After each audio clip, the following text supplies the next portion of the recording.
Do you guys think that the youth is misguided by music, or are they misguided by the role models that's already misguided? I feel like this generation is bad because they got everything at their fingertips. But what we had was an exposure to a lifestyle that for some people didn't even happen, and we all wanted that shit to happen for us. The motherfuckers watch that shit and then want to go imitate that shit. So it's the influence. It don't matter. It's whatever get put in front of a kid, they're going to want to imitate it at some point in time unless they just don't deem it cool. 3, 2, 1.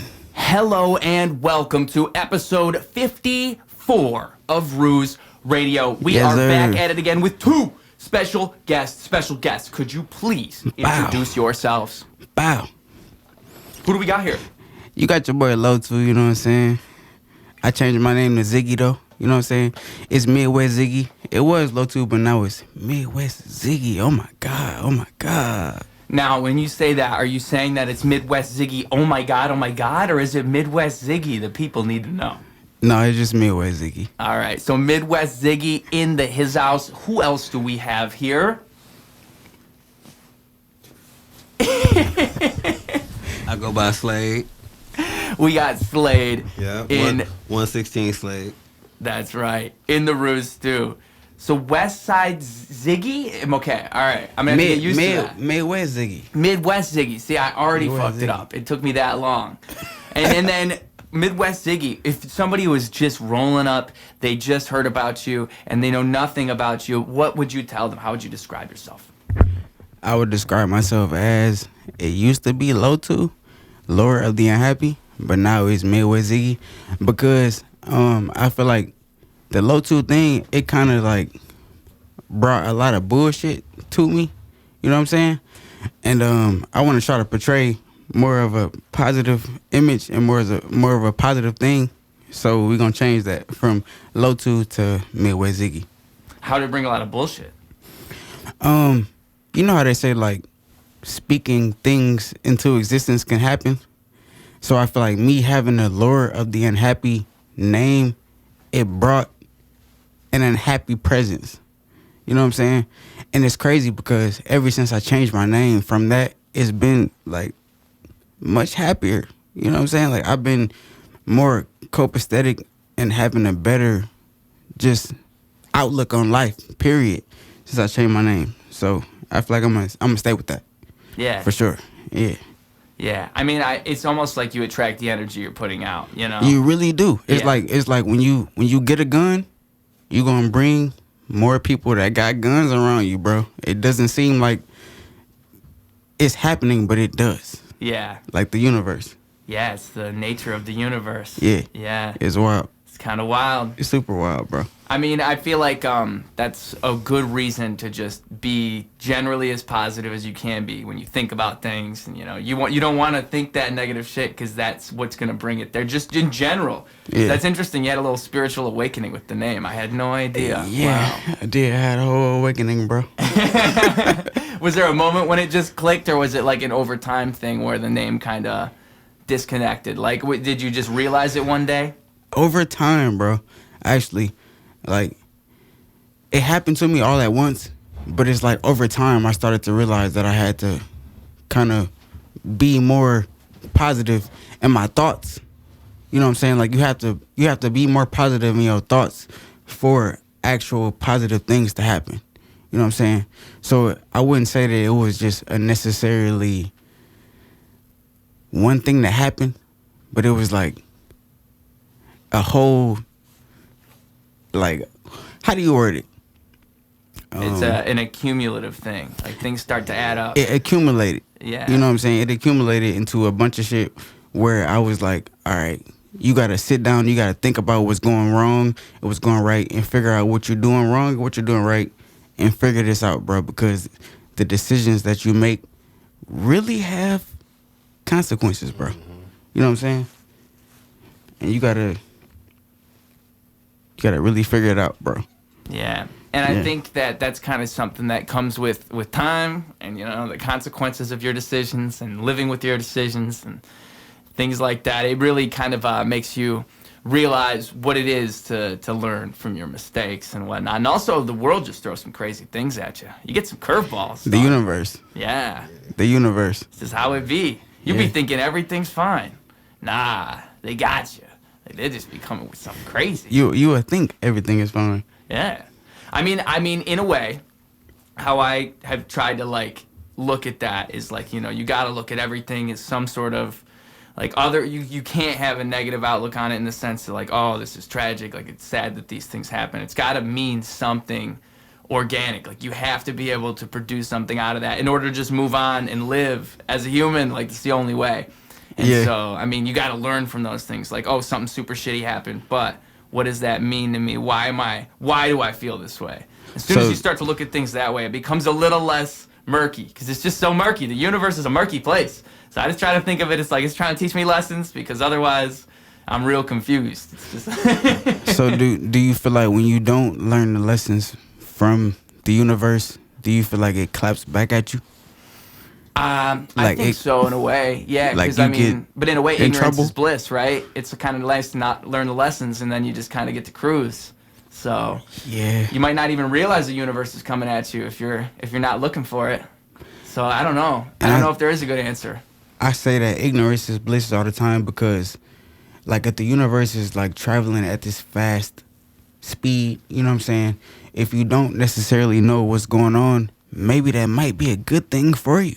Right. Because my mind is always, oh, this is happening.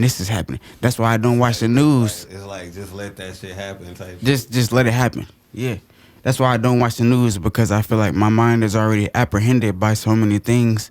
I don't want no more danger and trouble to apprehend my mind, to add towards what I already have going on. You know what I'm saying? The less I know, the better. The less I know will be the better. Yeah. At all times. Yeah. Just about, bro. Yeah. And It's I weird. mean, like, I think that's why I think, like, people who are intelligent and they know a lot of things tend to have a lot more problems because they're thinking too much. Yeah, we're always sad, bro. Entirely too much. We're always sad, bro. You don't want to be smart. You don't want to be smart. Yeah, it's weird. It's weird. Like, I just realized this as life goes on. I mean, but I try to, again, I look at that and I go, okay, well, I got to use that. How am I going to use that? But what does that mean to me? How are you going to use it, though? Because that means I have a utility. That means that I am this way for a reason. I got to use that. Otherwise, like, what's the point of being me? With the intelligence that you have and all the knowledge that you have of the earth, how do you plan on using that to progress?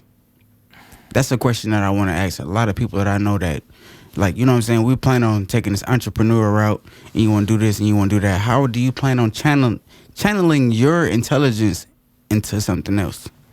I would say that, to me, the greatest outcome is, we're talking about this before we were recording, where it's like, to me, the reason, if someone asks me why do I make music, it's like I'm making music to make a response within someone else. Mm-hmm. And to me, that's the reason. It's the reason we do anything. It's the reason we talk to one another. Like, we're trying to generate something within each other. Like, we're not just, if it was just us generating creative ideas and then not giving that away and not letting that be interpreted, then nothing would be anything. So it's like there's something human about that whole thing. And I think that putting that into my art and allowing my art to be whatever it is to you makes it so it's in a human experience. And I just, to me, that's the goal. Like, is to just give that to as many people as possible. Exactly. And kind of show people what art can be, in a way. Let them interpret it themselves.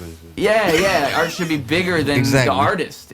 Art should kind of speak in a way that even the artist doesn't understand. Like, you feel like you're channeling something when you have a really good song. And a lot of, like, famous songs become a different thing than what they were, because it's always just you capturing a moment. You know, it's always, music's a very organic thing. And I think the best artists, you just got to look at them and understand what they were doing and why they connect with people. And people connect with people in crazy ways. I mean, that's why music is so interesting to me. It's such a different thing for so many different people. And then there's a video on my TikTok. It's one of my, I think it is my most viewed video. Boom, shout out me. Blood out. I'm singing Toxicity by System of a Down, and there's so many comments in different languages. And it's like an illustration to me, like They like that. They fuck with that. yeah, like, just the energy. Like they feel the Yeah. energy in the music, and they fuck with that. I was like, if we cuss, you gonna edit this out. If we cuss, you gotta. Oh do no, that. we can you cuss run on the straight, Ruse bro. Radio. We can cuss? Alright. We can cuss for all the boys They and about girls probably and can't even hear me. But Oh, shit, shit. Well, I mean, they won't Goddamn. mind. They got headphones Well, in goddamn. elementary school, so Yeah. it's not a big deal. Kids wear headphones now. Let's get it. They're not gonna get in trouble. We cussing on this motherfucker, man. Dude, one time I did swear on my TikTok live, and someone said, "Oh my God, Ruse, my mom's in the car." Like she was, because I got some kids, some younger fans on the TikTok, and that's cool. I love you guys. See, that's the thing. That's what I'm all about. I want to inspire Yeah. those kids. Alright. Hey, I look, want it's them to be the, inspired. it's the brutal That honesty. makes sense. We got brutal honesty. I'm telling you, like, if I got like a bunch of 8-year-olds for fans, that would be fire because I could we love you train guys. a new generation. We love you guys. I got an 8-year-old nephew. Hey, hell yeah! Shout out to him. What's he like? What are his interests right now? You say what's he like? Kids always got the funniest interests. It's like, oh, right now he likes monster trucks. It's Yeah, always something. bro, he's actually grown as hell. Oh snap! Yeah, so he's like a kid, but he's old. So it's like I feel like that's what the generation is giving to us nowadays, bro. Yeah. Like, well, here I'm gonna scoot this a little closer to you if I could. Boom. yeah, these But dude, these kids nowadays. these kids are old, bro. I think it's because they got these phones now, so it's like they're just automatically old. Yeah. Like, they know all the things that we know. Like they know too much. The main thing is, bro, these kids have these parents that's like not too much older than me. Yeah. Like I'm 27, so these kids have parents that's like 32 or 33, right? Oh right. So imagine someone that's 32, but they have a child that's like 10. It makes the kid. So they had a older. kid when they was 22, but now they 32, so their kid is 10, bro. You know what I'm saying? Mm-hmm. So they get to see What you this. saying though? Like, Yeah. That's the same. Okay, that puts my boy right here into a lot of perspective. Yeah, that's You know what I'm the same saying? shit. How old are you? I'm 28. How old is your oldest kid? Getting ready to be 8. Wow. So by the time he's about 32, his kid's gonna be what, 12? Yeah, And they're gonna be asking you about females and all type of stuff. Not even 32. Shit. But you had kids at the perfect age. I be trying to tell people all the time that my dad had me when he was 29, right? And my mom had me when she was 35. So when I turned 20, she was already 55. So you want to try to kind of have kids at a right age Being a to young- where you can understand what the Being a hell they're young talking about. parent is lit, but it's very, if you not ready for that shit, like, bro, I say keep it in your damn pants or wear a fucking condom. For real. I don't have any kids, by the way. I've been thinking. Did that pick up? Do I need to say that in the mic? I mean, you can say it again for the folks in the what back. I'm saying, what I'm saying is, One more if you time, ain't got man. kids right now, especially with the way that the way life going right now, and Yeah. the economy and shit, Hold them back. hold that shit back. Don't be silly. Wrap your willy. And if you can't help it, just bust on their face. I'm sorry. Whoa. I'm sorry. If you can't help it. I mean, hey. This for all the adolescents listening. We're gonna go ahead and tone that back for what he just said. I'm gonna sum it up. I hope it ain't no. Be kids careful. listening. You I said mean- they have Be careful. headphones, right? Yeah, they got headphones on. Their Yeah, fifth grade bro. teacher did not hear that. Bro, Sparrow was. Be careful. Sparrow is the first person who hopped on here. He was talking some crazy shit. Oh, he I know was. he- Oh, Yeah, you can so- say anything on Yeah, the you Ruse can- Radio. you can Oh, go I can? crazy. Yeah. If 6-year-old kids is watching that, their Smoke. parents are bad parents. Smoke. Or either that or they cool ass parents and they the ones watching it and don't give a fuck that their For real? kids is around. Smoke blunts. Hey, look, smoke blunts. Hey, look, Backwoods just went out of business pretty much. Hey, look, since there ain't no kids listening, look. Before you say anything, let me just this is a disclaimer. Right. I am a comedian as well as a rapper, That and is this is true. also a comedy podcast. That is true. we gonna say that. There you we go. gonna say Now that, we can gonna say that. anything we want. Okay, we gonna say that. That is true. And he's very funny. I just got my braids done and shit. We gonna say this for the children listening. Fuck the kids. Fuck them kids. Hey, tax season. Hey, it's tax season. Hold on, wait. Hey, for Oh the kids, my fuck God. them kids. It's February 24th. Everybody getting them taxes. Hey, look. Shout out to Ruse Radio. Fuck them kids. Shout out to us. You know what I'm saying? Yeah. I mean, though, for real, I get what you're saying. So having kids at 20 is like, because I saw it happen to so many people in my high school. I saw it happen. Like, it's how it goes. I saw it happen to people in my family. Yeah. All the time. I think everyone in my family but me and my younger sister had a kid at right around 20 years old. So I watched it happen to each of them. And it's like, it's nice because even for me, from the side, I'm seeing these kids grow up while I'm at this age. So it's just interesting to see that happen. I am grateful that I never had a situation at 19 years old because I'm 24 now. I have a 5-year-old. You got a 5-year-old? No, I would. That's my point, though. Oh, well, don't have a situation at 24 either. You was pulling up, bro? Wait until you got them in. Hey, that's what I gotta know because wait until you get them digits. I got a real question to ask folks. Because then you can go ahead, cash out on them little niggas. You ain't gotta worry about the baby mama. You ain't gotta worry about nothing. Oh, because that child support shit does add up. No, it ain't about that. I don't even mean it like that. Tell her, bro. Like that, because you gonna want to take care of her. So I mean, you don't gotta worry about it. Like, you know what I'm saying? She ain't. You know what I mean?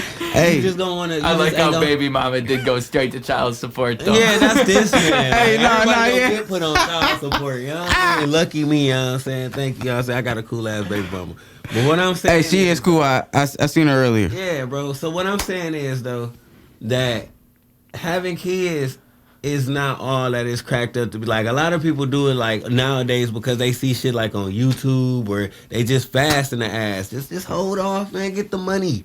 Go get your shit, bro. Like, hold on. Say that one more time, bro. Say that one more time. You said what? What? Go get the money. You know what I mean? You can get the cheeks whenever you want to.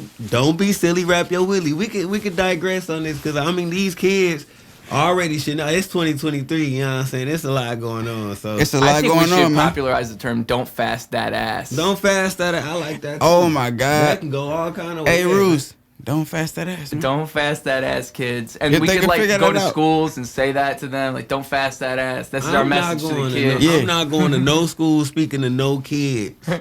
Well, the high schoolers need to hear this the most, though. Hey, he said he gonna interpret the wrong message. I'm not talking to no kids, bro. Don't take him to where your mama at? Gonna be bad. Where your mama at, bro?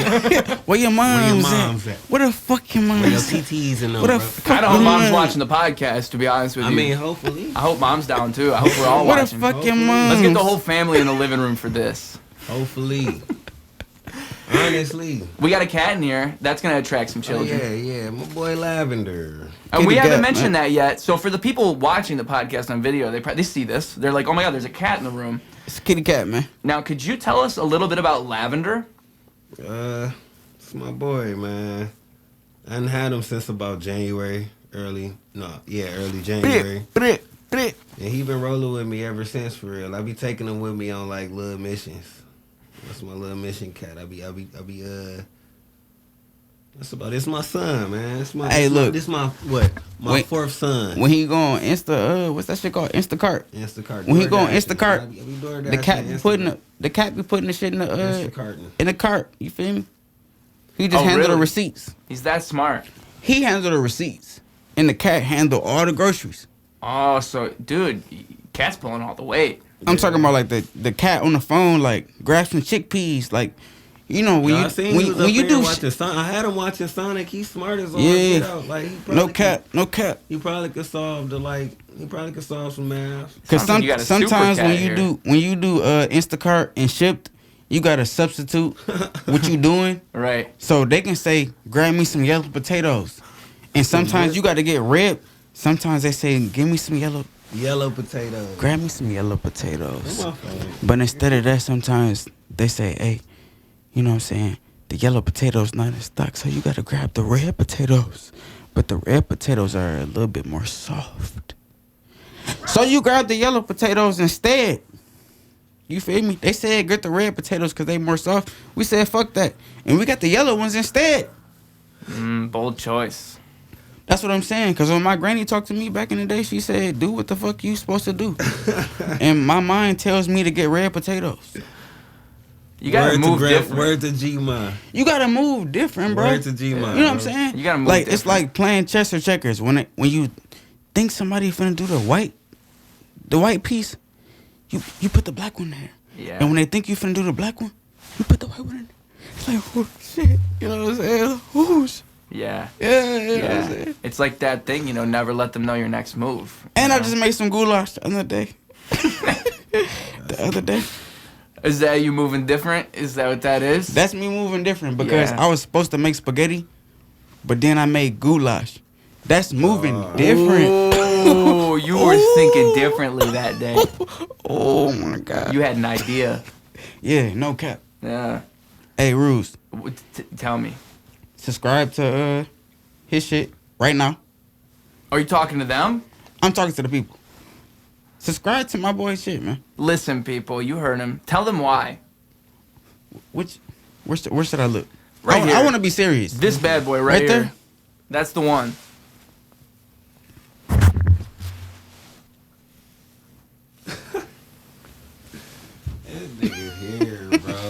You subscribe to Ruse right now. Hey, look, he got interviews. We finna drop food recipes. Y'all ever seen Martha Stewart when she be doing the little stuff? And we not getting sponsored by that, so we gonna go ahead and do something with that clip. we gonna do something with that. Hey, Mark, you ain't making any money off us. Bro, shout out to Ruse. You subscribe. You click that little red button right there. The red button right there is right there. Go ahead and click it. We finna have cooking recipes. We finna show you how to do all type of stuff. Yeah. You click into us. Click into us. God damn it. I'm talking like we're going to cook everything, anything and everything. We're going to start a cooking podcast. It's going to be crazy. It's Ruse. Yeah. I need to think of a good name for a Ruse cooking channel, though. So if anybody in the comments wants to pop off with some names. Okay, so do we go Ruse recipes or Ruse's recipes? Ruse? Like with the apostrophe and the S? Ruse recipes. Wow, that's great. You just popped that out of your brain right there. That's great. Fire. Yeah, because I was going to try to come up with a rhyme, but that's even better. Bro. That's good right there. I think Ruse recipes, though. Not Ruse's, but Ruse recipes, because it rolls right out. Ruse recipes? Yeah, Ruse recipes. So That's you could say fire. that 5 times fast. Ruse's recipes kind of catches you. Ruse recipes. Ruse recipes. Ruse recipes. Ruse recipes. Ruse recipes. Ruse recipes, Ruse recipes, Ruse recipes, Ruse recipes, Ruse recipes, Ruse recipes, Ruse recipes. Okay, you try it. I'm not doing that. I don't know what y'all got going. I'm low key. I done tapped out No, so long. we're saying Ruse recipes as fast as you can. 5 times. You got recipes? We're gonna Now make he a does. cooking channel. Now he does. Do Yeah. you have recipes already, or are you going? I'll make them on Chat GPT. They can make them for me. You got? Is that an AI? Yeah, I'll just say. Make Okay, me a so recipe. let's start here. I don't know where this podcast started with. I'm gonna start this shit right here. Fuck AIs. I don't like that shit, bro. Sorry. I mean, I might be spitting on this man, bro. I don't like No, this. he ain't doing I don't that. like this. Hey, pause, I don't like this setup either. How I'ma do, bro? I don't like this. I know. Bro. Look, I could pull the mic out and you guys could hold the mic. I just don't know if it's gonna be noisy. Passing It might back be and forth, passing it because that might have been a lot. My bad for the listeners too. That just might be a little. Well, on the stand, it's pretty much fine. Well, no, because I didn't touch it a couple times. Anyway, fuck AI. All right, because this shit is taking over way too fast. I remember back in the day when they first started fucking with AI and that fucking robot was talking about it wanted to take over the world. The one with the girl face? Yeah, you remember that shit. And I was like, bro, this shit is out of hand. And here we are, probably 10 years later or some shit, and we got motherfuckers, with the AI videos, and I just downloaded this app for picture editing and shit on my phone, and I've never seen this portion of the app before. What happened, bro? It got AI, it got this AI thing on it now, and I was like, wow, so now AI, they made AI a part of basically, I don't even know how to explain this shit. What does it do? Human existence? What does it do? Well, basically, let me pull it up. What is the app in general? It's a picture editing yeah, app? it's a editor, yeah, picture video editing app type deal. Okay. And I hold on, bro. I just don't. I don't like AI. Why don't you like it? What is it Because about I feel like that shit is going to fucking start a fucking whole. It's like what I tell my girl. It was gonna be a a Cold War with the AIs type shit. Like, no, not a Cold War, a Civil War. Not a Cold War. It's gonna be them motherfuckers is gonna turn into some iRobot shit for real. I was like, the shit gonna spread through everybody's phones. That's what's really gonna happen. And then everybody gonna like not gonna be able to use their phones no more. Hell, people, tablets and shit just gonna start talking crazy. Alexa gonna start talking crazy. Like, we just ain't gonna be able to use technology no more. It's gonna get too smart to the point. Oh shit! To the point, AI gonna get too smart to the point.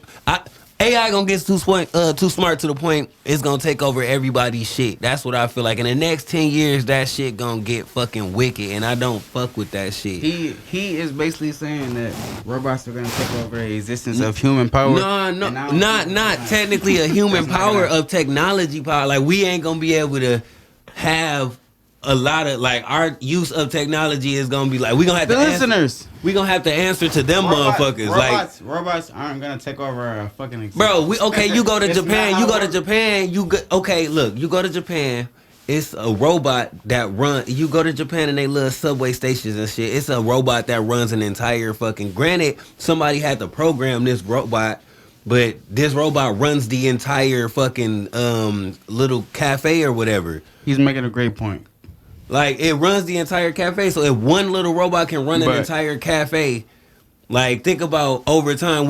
Give that little robot an artificial intelligence to be able to get up and say, look, all right, I don't, you know what I'm saying? It's too many people. I'm getting ready to, or something, whatever. I got to recalibrate myself or whatever. Like, I'm going to say this. What? Okay, so me and my cousin had a huge debate, right? Right. He said that the aliens were basically intercepting Earth from technology. And my whole thing was, are the aliens intercepting the human brain to make them think these thoughts? Or is the human brain smart enough to already intercept and interpret these fucking thoughts to come up with this AI?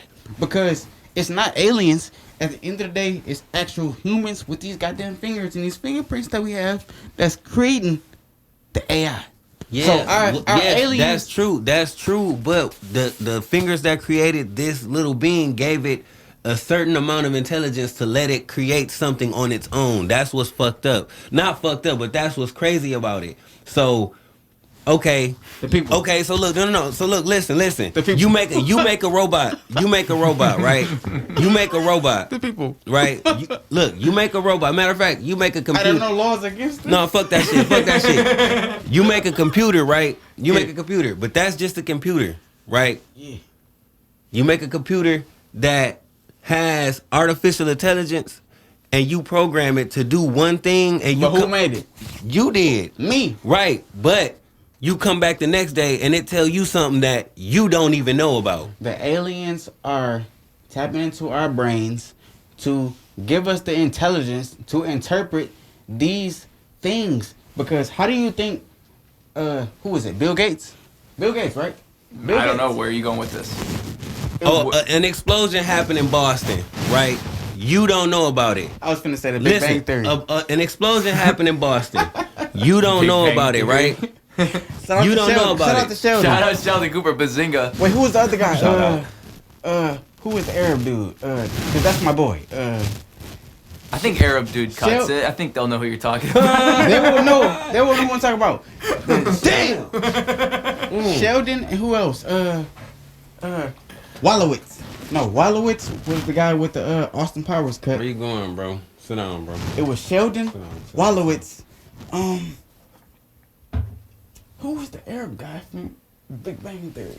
I'm not as big of a fan as you are. I can't tell you their names other than Sheldon. Because Sheldon and Penny. I didn't have no cable growing up, so all I had was Big Bang Theory, and then you go to Bounce TV. Look, you click over to Bounce TV, and then they had Wayne's Bros and all that shit on, bro. You went over to Bounce TV. I had a friend without cable, and Big Bang Theory was always on at his house. Every time you come over, forgot about that. Hey, look, if it's about 7 o'clock, we watching Big Bang Theory. You know what I'm saying? Yeah, and you just accept it. You just come to accept it. Like, you don't have another choice, so it's the best show ever. Yeah, hey, if you came to my pop's crib around that time, it's the only thing you had to watch, you would watch it. We ain't had no cable, man. You watching The Big Bang Theory. Hey, and the Simpsons used to come on, bro. All right. King of the Hill. I'm gonna be a humble on it. I can't recall too many times seeing The Big Bang Theory, and it just might be me. It just might be me. King of the Hill might be me. I've seen King of the Hill, seen Simpsons. If Bruce can do a zoom in on this, King of the Hill. No cap.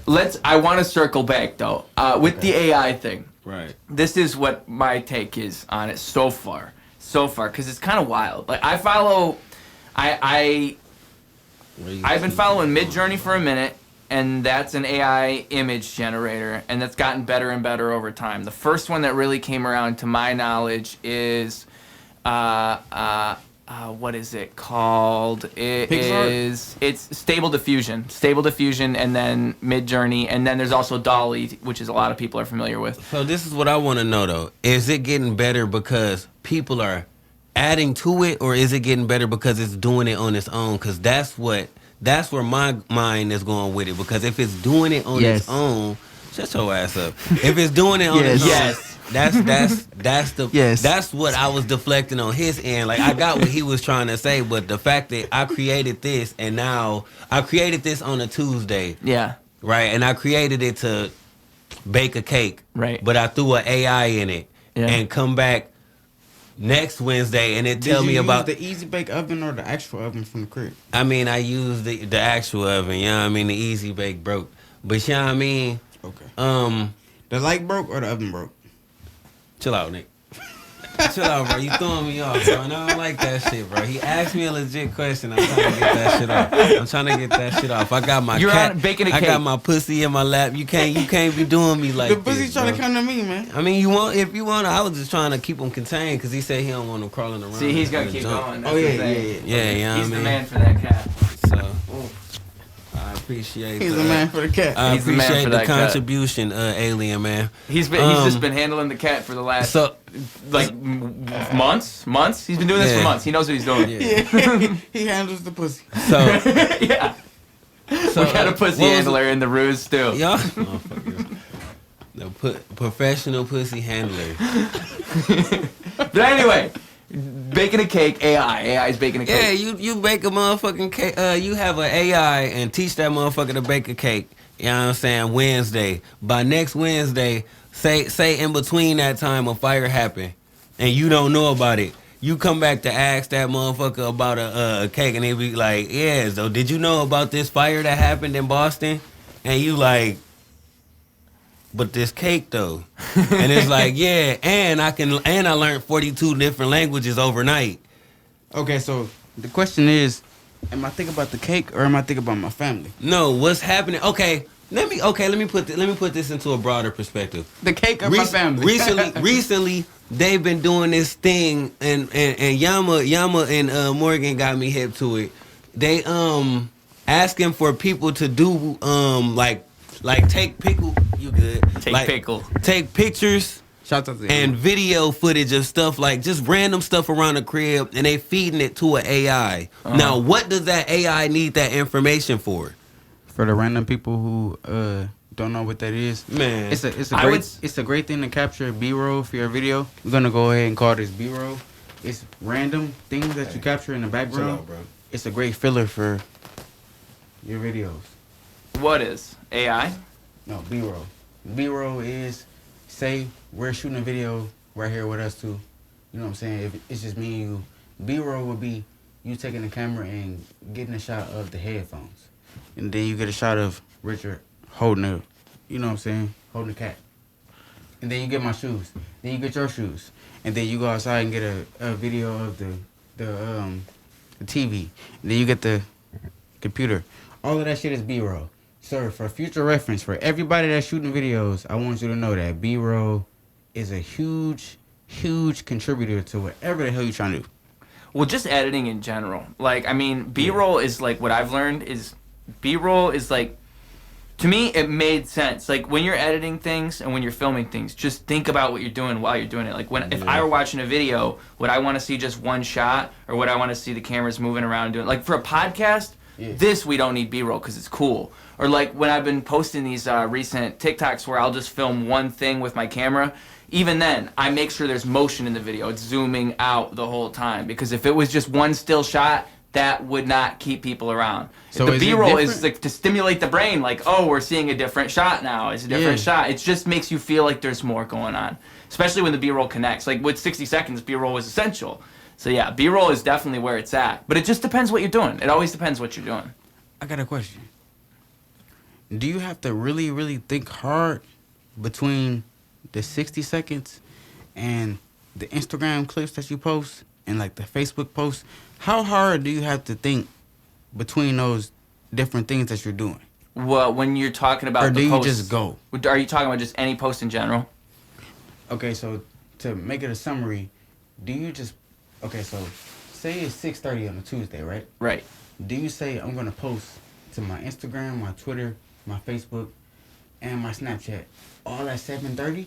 Or do you differentiate everything and you say, I looked up what time to post on Instagram, I looked up what time to post on everything? I'm pretty sure Do things you, got do you timers. separate those, or do you post them all at once? I used to try to focus on the times for different ones, like especially if I'm focusing on a certain one. Like for a minute, I was really focusing on, TikTok, I gotta post at this time on these days, because I thought that like, I don't know, I was trying to adhere to whatever this website said was the best time for me. Same thing with YouTube, they got recommendations, but it's like, I guess in the end, it really matters on when your audience is online, and usually they give you statistics on those apps where you can see. For YouTube, I don't think it shows me yet. I think I have to have a certain amount of followers or subscribers. Do you go by Reddit or do you go by Google? I just Google it, and then I go by whatever the website says, because usually there's a new thing it'll say, like, I just type in best Every time day, to post bro. TikTok. Like, if I was looking up right now, best time to post TikTok, February 2023. And then that would get me whatever I'm looking for. But again, it's like, I don't know how much it really matters. Just don't post it like 2 in the morning. That's the real thing. It's like, I feel like around noon to like 6 p.m. is probably the best time to post, just because that's when most people are probably going to be on their phone. It And then actually later on, says that. and those posts have a life cycle, so we're not just talking about right when you post it, we're talking about the 6 hours after you post it, especially the first Exactly. hour, but also the next 5 hours. Exactly.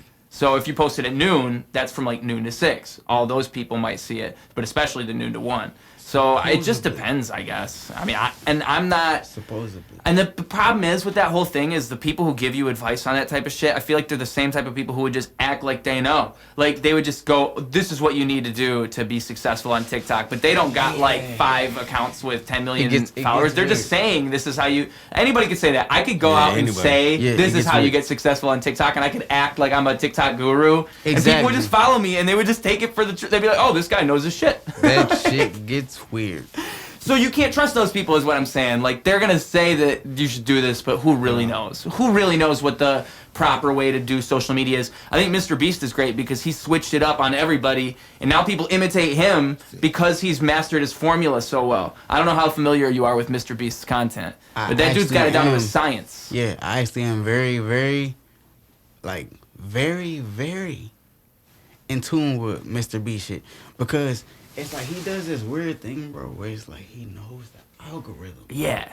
And it's so cool to hear him talk about it, because It's weird. you can tell that when you watch his videos and you can tell he knows what he's doing, but then you hear him like in a podcast and it's like, bro. dude, this guy's got it. He knows. And another thing that I noticed about Mr. Beast, bro, it's like, I think that his editing team, they're on top of things, bro. Well, I think it's just him Like, and a whenever- couple other people. It's not like a big team. I think that You think so? he's always like he watches the final edit. I've heard him talk about it. I think he says he watches the final edit. He always has to approve of it, but like it's always he gives them guidelines. But his editors are like, oh yeah, you know, I am wrong. I think he does have editors. So he got a as I say couple of that. his homies. But it's probably just like a select few people. It's not like Because- 20 people. Like, bro, think about like, are you subscribed to Mr. Beast? Oh yes. Yeah, he just Okay, said that. so I'm hoping he sent. I'm Okay. waiting for Mr. Beast to bring me a briefcase. bro, Mr. Beast. Hey, that would Send us a be briefcase. that would be epic. That would be epic as hell. I'm saying I want to be Mr. Beast Music. I want to be the pioneer that becomes the Mr. Beast Music channel. That'd be lit, bro. That's Send my us some goal. T-shirts, bro, some sweatpants, you know what I'm saying, some socks. You know what I'm saying? You got all the merchandise. Just Yeah. send it to us. We can make it Bro, look good. or bro, whatever. send me as many Feastables as you want. I'll eat them all. Bro. I'll eat them. I'll eat if Mr. Beast. I don't know how healthy this is, but I will eat 1,000 Feastables on one video if you send me that, and you know that's gonna get views. Just do it. We'll both. I'll do it for you, and you'll do it for me. I'll eat 1,000 Feastables. Mukbang. I'm kind of scared to try Mukbang. that. I might just have cardiac arrest on the video, which would be dope. It would be a great video. Hey, look, if he has cardiac arrest, I'll catch it on camera. I'll get it in 4K and everything. I be feeling like, how do they have See a all them stomach pixels? to do all of that? Like, they be sitting there smashing. Yeah. Like, how do you have a stomach? All the carbs and everything, bro. Mr. Beast. What's interesting to Goddamn it, me, you heard me talking to you. I think mukbang is like a whole different thing than. I be thinking they be high as hell doing that shit, but I know everybody can't be on drugs, so everybody can't be high as hell doing that. How do they really sit there? Weed is recreational and just like This is a comedy smash podcast. Constantly smash. No, like, dude, I understand. It's like at a certain point when I'm eating, I'll be really hungry beforehand, and I'll be thinking I can eat anything, and you could imagine like having a whole tail your in front eyes of be you. But bigger then, than your stomach. yeah, you eat like just for 10 minutes, At and you're all like, times. At all oh man, times. So maybe I was how is that? I don't get that, bro. superhuman I almost. don't get that shit, bro. It made me feel like they be cutting and coming back later and like. I don't know, man. I don't know. That shit weird. Maybe, or either that, or they just never finished the whole thing. I've never watched an entire. think they're movie, real. I'm not gonna lie. I think they're real. I mean, believe it might be real, but do they We're gonna go finish ahead and all say of the edits. food? I think they eat all the food. Yeah, I think edits too. You said they do. I think And it would an ideal mukbang would be a one shot. You're right, but Yeah. because they could be spitting stuff out. It's like in the movies. Like I remember I saw this on a video, and now I always watch for it on movies when they eat stuff. Usually the shot doesn't show them swallow because you do so many takes. They'll eat it and then they'll do spit it it so out. many times. Yeah. It's like by that time they don't even want to. Yeah. Because I mean, maybe I would, dude. I'll eat 10 apples for a That movie. shit is like super weird, bro. Bro, have you But ever that's what watched they do. like outtakes of movies? I've like, seen my the fair behind share the of gag scenes? reels and outtakes. Yeah. Half the time that food is fake. What you doing? Oh, I know, right? That is weird. Well, that's especially with the food commercials. Like it's just like a commercial for McDonald's and it's like a golden burger. Yeah. That's wild. Like just because the burger doesn't look correct, it looks like a golden burger. Like that's not what burgers are. Like, No, it's like none of made that. from All of mold. that is fake. All of that is fake. All the commercial food, none of that is real. You get the burger, that shit look flat as hell, but it still be decent. I ain't gonna lie, it be looking good as hell on the commercials. Are we talking about the same thing? I'm a little high. Yeah, we are. Okay, We yeah, are. yeah. I'm glad that you said- I'm glad Imitation you said food. that. Imitation food. It is imitation food, and what's wild Back is to like, topic. to me, in my brain, I'm watching that commercial and I'm going, this motherfucker's lying. I've been to McDonald's. I know that's Yeah, not what bro. your burger Or when looks you like. pull up and look at it on the menu, I'll be like, I want it to look like that so bad. Right, because even in the photo, when you pull up, you're right. But then even Does even it if Taco it Taco Bell did- does that shit even too. then, how would it would look better if they didn't have to wrap it up?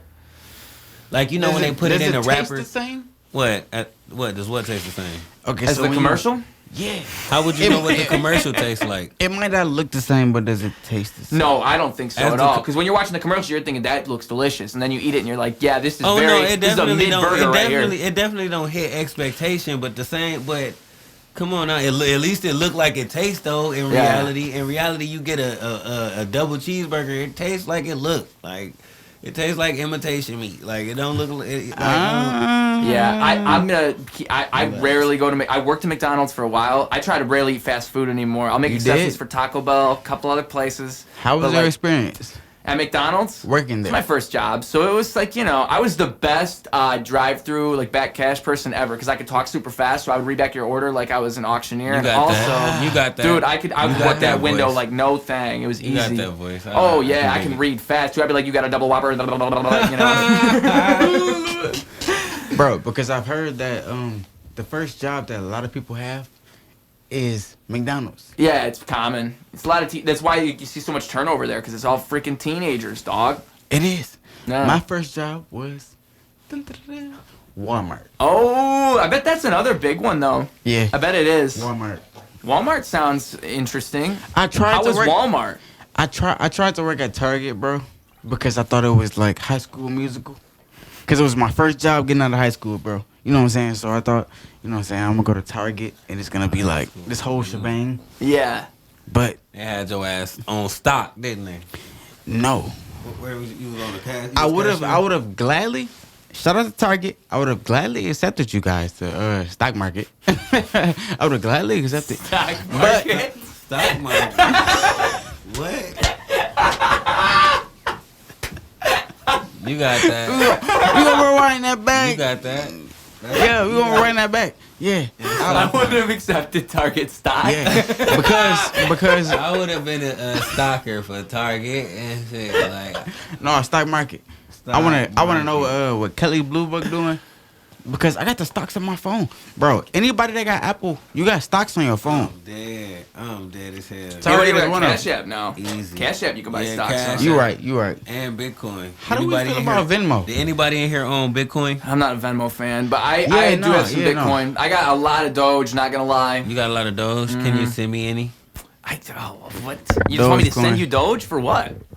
What are you gonna give me? Shout out to Dogecoin. I need that Doge. I've been holding for a long time. I've been hodling, baby. Just give me something to start up with. You know, I need that so I can flip it. You know what I mean? Just, Hey, all you gotta do is download. Why you want my Doge?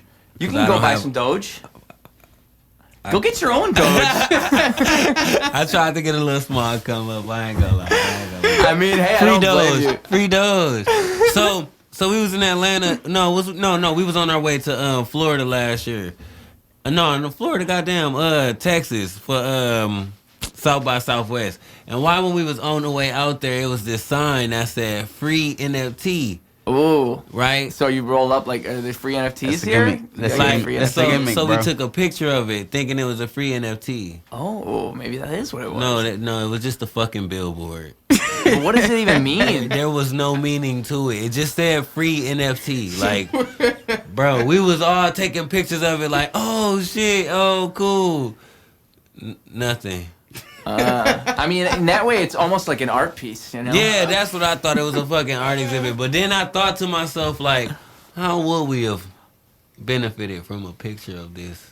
Hey, you could turn that into an NFT right now, sitting here right now. You could find a way. We wouldn't have been the only, it wouldn't have been original. Yeah, that's how they do it. It wouldn't have been, well, maybe it would have been our original photo, Yeah. but anybody could just go and take that picture. Or is that not the...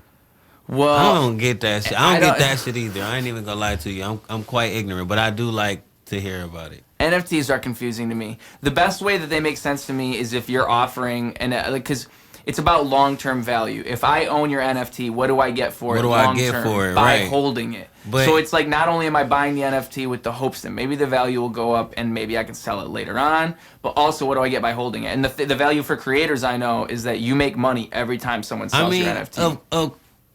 You make like 10% but of did whatever that they sell not it for. sound? I don't know. To me, it just all sound like it. From the jump, it sounded like a scam. It was like, what do I get for this? Yeah. What do I get for? I just spent so much money for this. And then Just to say that you own the actual piece, but still like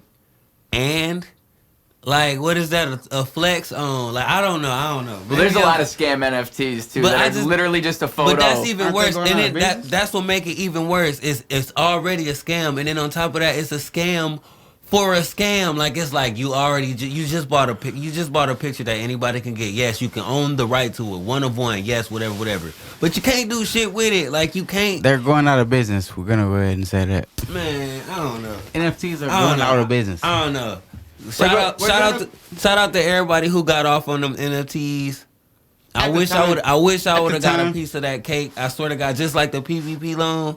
But it's all good. Maybe the next scam I'll get along with. You know what I mean? But We're gonna go that's ahead fucked and elaborate on the butt part. no, I'm for real. But I gotta go use the Johnson & Johnson room. You know what we could have made $1 million, but bro, can I contain the cat? yeah. Bro, is you gonna hold him? I Nah. think he can Nope. handle this. I think Nope. he's got it. I trust him. He's been holding that cat perfectly this whole time. This is You got what it. he mean, bro. He's a Like, professional. You got it. He's gonna pee and hold that cat at the same time. He's got no problems. I'm about to hit my baby. Let's talk about aliens. Let's talk about aliens. Okay. What do you want? How do you feel about aliens? What do you I have- believe in them? I believe that the aliens are in the ocean. In the ocean. Dun, dun, dun. You know what, dude? I literally saw Have a you post on seen- Facebook today of Marianas Trench, and I was thinking like that's an alien planet. Those are aliens. But you think that they're like the outer space aliens are docked in the ocean? Is that what you're saying? That's exactly what I'm saying. Now, what makes you think that? Have you seen a jellyfish, bro? Yeah, they look like aliens. The world. Have you seen a jellyfish? Bro, have you seen a jellyfish? I mean, not in real life. Oh, yeah, I saw them at the zoo. Yeah. I've seen it. Okay. So you've seen a jellyfish with your own eyes, right? Yes, yeah. Yeah, it's crazy. Have you seen that thing like, okay, so like it'll grab the ground and then it'll like form these other like tentacles and like it'll grab the ground and then it'll like.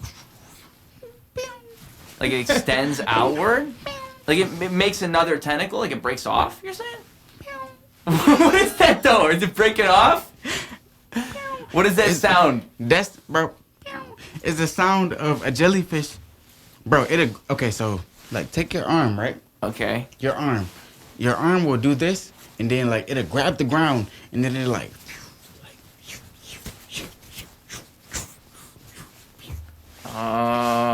Oh. and like it'll form all these other tentacles, bro. And like how the human veins look, Yeah. like how our veins look, it'll shoot the shit out, bro, and it'll look like veins. So you think that looks alien? You think that looks like something an alien would do? The term is alienistic. I created that shit myself. Alienistic. I hate to break it to you. I think the word extraterrestrial does do what that word does. We're gonna go ahead and say Alienistic. extraterrestrial. But I prefer your word. Alienistic really ties it. It keeps it to the point so people don't have to, like, now the kids know what we're talking about. All those kids listening. We've established this. My question is, okay, so I'm gonna say this. Okay. This right here, Yes. right? Does that sound alienistic or does it sound Alienistic. extraterrestrial? I think it One sounds... more time. Can I hear that? Can you hear that? Is that picking up? So just imagine it's a bunch of veins and shit popping out like, pew, pew, pew. Like imagine like when a mushroom grows, like you go to sleep and then you wake up the next day and that shit is grown, and it's all like when it grows into the soil, it's all that little shit that goes like. Well, life imitates life, though. I mean, does. you know. So imagine a vein. So when you think about a plant growing a vein, does it sound like? Bro, what the fuck is y'all talking about? He's talking about the Alien aliens existence. are in the ocean. Yeah. What Because is your veins got? Jellyfish. He's talking about how a jellyfish goes in the sand and then it goes my whole with theory, its tentacles. because you know when okay, so like you can barely see it, but like the veins in my body, right? Yeah. It goes like that and all of that shit. When a jellyfish comes on land, it goes like smack, right? And his veins is finna take control of your whole fucking leg, bro. Oh, If it land yeah. right here, it's going. Oh, yeah, that's gross. You gotta use Like, that sound. I've never stepped on a jellyfish gotta before, use but you that gotta worry sound. about that when you walk on the beach sometimes. Yes. Stepping on a jellyfish. Yes. I can't imagine the feeling. Because they can still sting you when they're dead. Oh, I didn't know that. That's really true? They can do that? Like Bro. a bee. For the world Wow. listening, a jellyfish can be completely dead. If you poke that damn jellyfish, his ass can sting you, bro, and send some venom into your body and send your ass to the ER and you could be eating burgers. I am beyond lost right now. Like, I'm not even gonna lie to y'all. I get there as You gonna be eating burgers. I get there as But mashed potato burgers. a reasoning for the conversation. Vegan burgers. But I'm beyond lost. So what We're on you, the topic of aliens and jellyfish, obviously. Keep Vegan. up, dog. Keep Vegan. up. You know- aliens and jellyfish. Is it that hard? just make me want Bro, a peanut butter and aliens- jelly sandwich. Aliens, Peanut butter jelly. we talk about aliens, jellyfish, and veins. Well, the vein thing, so where do you make that connection? Just the way that it looks with the tentacles? Is that what you're saying? No, if you look up a video of a jellyfish that has been washed up upon the shore. So my biggest question right now, are you saying that jellyfish are aliens? Yes. Well, they don't have brains, right? They don't. Actually, scientifically, a jellyfish has a brain, right? Oh, it does. But it's about this big. But they do. Like, there's a tiny little brain in there. How you can't even see it? So if a jellyfish is this big, the brain is about this big. So it'd just be really, really hard to see. So that's like out of 100%. Don't a lot of jellyfish. animals have brains? I think No. every animal's got to have a brain, right? What are we talking about right now? Do fish have brains? Jellyfish are aliens. Do fish have brains? Fish might be the aliens.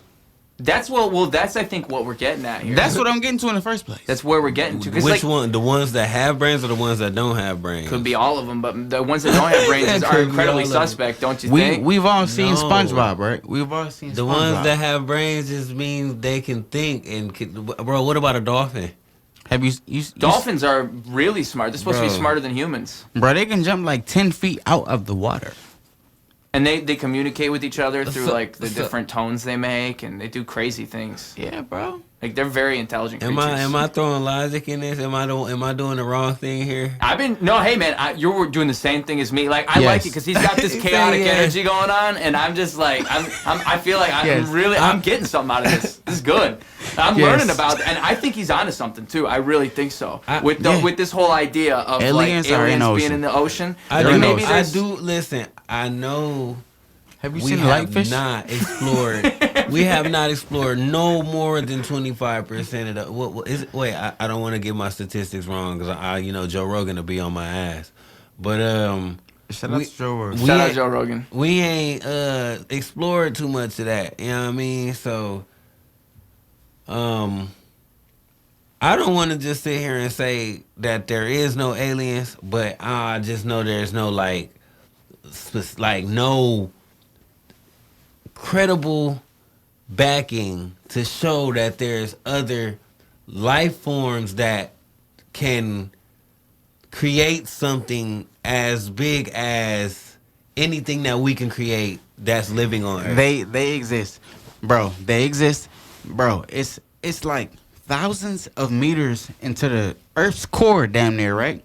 But quote unquote, the ocean, it's pitch black. We can't even see nothing.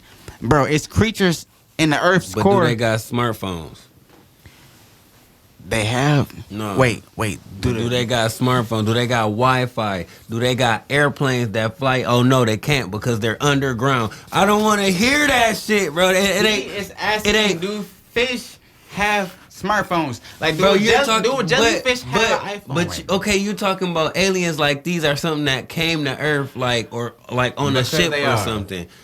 They were here just like we are. Like we started off as fucking amoebas, didn't we? Like what the fuck? Like it'd be like the Cloverfield. Aliens are in the ocean. You think it's like Cloverfield, where some monster just landed in the ocean one day and then it spawned off a bunch of aliens. You think they can? Do you think the jellyfish came from the? No. Do you think that jellyfish came from that comet that killed the dinosaurs?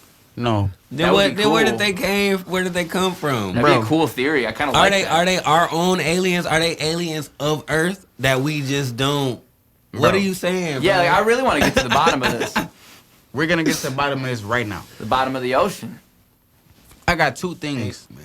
I got two things. This shit deep, bro. You got any water? Oh damn, you got any more waters? Dude, just barely anything. Bro, I should have brought. I should have warned you. I got a big ass thing, and it tells me like the beginning of it says, "Oh, you're just getting started," and then by the time I get to the bottom, it's like, "Good job, bro." We gonna get to the bottom of this alien shit. Fuck that. Okay, so you can drink the sink water if you want. Yeah, I was already. Why not trust it, man? Yeah, you ain't worried about that. Hey, yeah, shout out Flint and they nasty ass water, but I'm about to gut this shit. I'm trying to understand exactly when you say aliens. What is your definition of alien here? Are you talking about a creature that's coming from space and is coming to Earth, and then it's on Earth and now it's here? Or are you talking about a creature that has gotten here a long time ago, has gotten here recently? Where does the theory all add up here? I think that the aliens, bro. Okay, so it's not like this huge thing where like the aliens came from this big ass beam in the sky, or like this flying saucer, and like they made this light beam or whatever. I think that the aliens are literally some shit that we necessarily can't comprehend as humans, and it's been created just like we were created at the same time, and we're trying to figure out what's going on, bro. I think that an alien is not something that's green from another planet with bumps all over their body. I think an alien is just whatever we can't figure out as a human society. Well, that's technically just like what they think a UFO is. Everybody always automatically assume UFO means alien, but UFO is just an unidentified flying object. So that could be a fucking frisbee, a giant ass frisbee, and people be like, "Oh shit, it's a UFO," because they don't know if it's a giant frisbee or a fucking alien spaceship type shit. Well, either way, they're right because it is a UFO. Either way, either way, it's an unidentified flying object. So it's like a alien. So what you're basically saying is anything foreign to the known of how it's created, where it comes from, is automatically considered an alien. No. Oh, now I'm lost again. So what are you saying then? Because that is exactly what it sounded like. It sounded like you're saying that. I thought I was there too. Yeah. Like if it's something that we don't understand and it's here with us, then it's basically an alien to us, because otherwise, what else would it be? So what are you saying? That you're an alien? What I'm saying verbatim is, I think that an alien is whatever the human brain can't process. But I can process a goddamn jellyfish though. Can you? It's on SpongeBob, ain't it? Bro, can you? Okay, so say you were the first human to dive your black ass into the middle of the Earth's surface.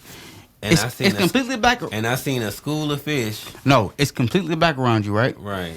Say you the first person to ever get to this pitch blackness. It's pitch black everywhere. And you just so happen to look up and see this thing that's glowing green, and he got 12 legs, and he looking at your ass like, oh, well, it's me. It's me. I'm Fishman. You know what I'm saying? Are you talking about a jellyfish or an octopus? What I'm saying is squid or something. What I'm saying is that's not the only one that got. What I'm saying is like that. Okay, so say you were the first person to go back into time. You down here in this pitch black ass shit, right? Mm-hmm. Put yourself back into the first time somebody laid eyes on a damn jellyfish, or they laid eyes on a light fish. First time. So you done went how far? It's like 60. But it's like 60. But from your logic, then jellyfish can't be aliens because we known about them for years. My logic is you're saying the motif of aliens is from our idea. We don't understand it, so we create these ideas around it based upon it. Pretty much, So you saying like the movies that we see of aliens and shit, the depiction of aliens aren't what we see. It's because of what we already have on Earth. Is what what is it? Don't say Jaws. Alien, huh? Don't say Jaws. No, not Jaws. Alien versus Predator Alien. And they said that kind of looks like a different kind of animal that's already on Earth type shit. I'm finna put this all into perspective for you real quick. Say you were a NASA scientist and a specialist, and your whole job, because first off, it's thousands of people that get paid just to take their ass into the ocean and figure out what's going on, right? So say, put your black ass, take you back in time, 1936, right? Why we keep going back? I'm listening. Go ahead. I'm the first. Why do I keep saying this? Go ahead. No. I was about to say why we keep going back in time. Okay. But no, this is my example. Say you the first person that they paid enough money to go and put on this scuba gear and go into these sub-zero conditions to go into the ocean where it's pitch black. Right? And you the first person that discovers a lightning fish. First off, this fish is in the ocean that far down because it's pitch black. It got a light on top of his head because he can't see nothing else. Lightning fish, right. They mate because a lightning fish sees another light and they travel towards that light because it's so dark in the ocean. Right. When you get that far down, they see nothing but this glimmings. Right. It's foreign. Not glimmings. A glimpse. It's a foreign light. Yeah, it's something that it's attractive because and they see that light and they go mate. Right? That's alien activity in the first place. But say you're the first person that ever comes across a glowfish and you find this fish that has this light on it.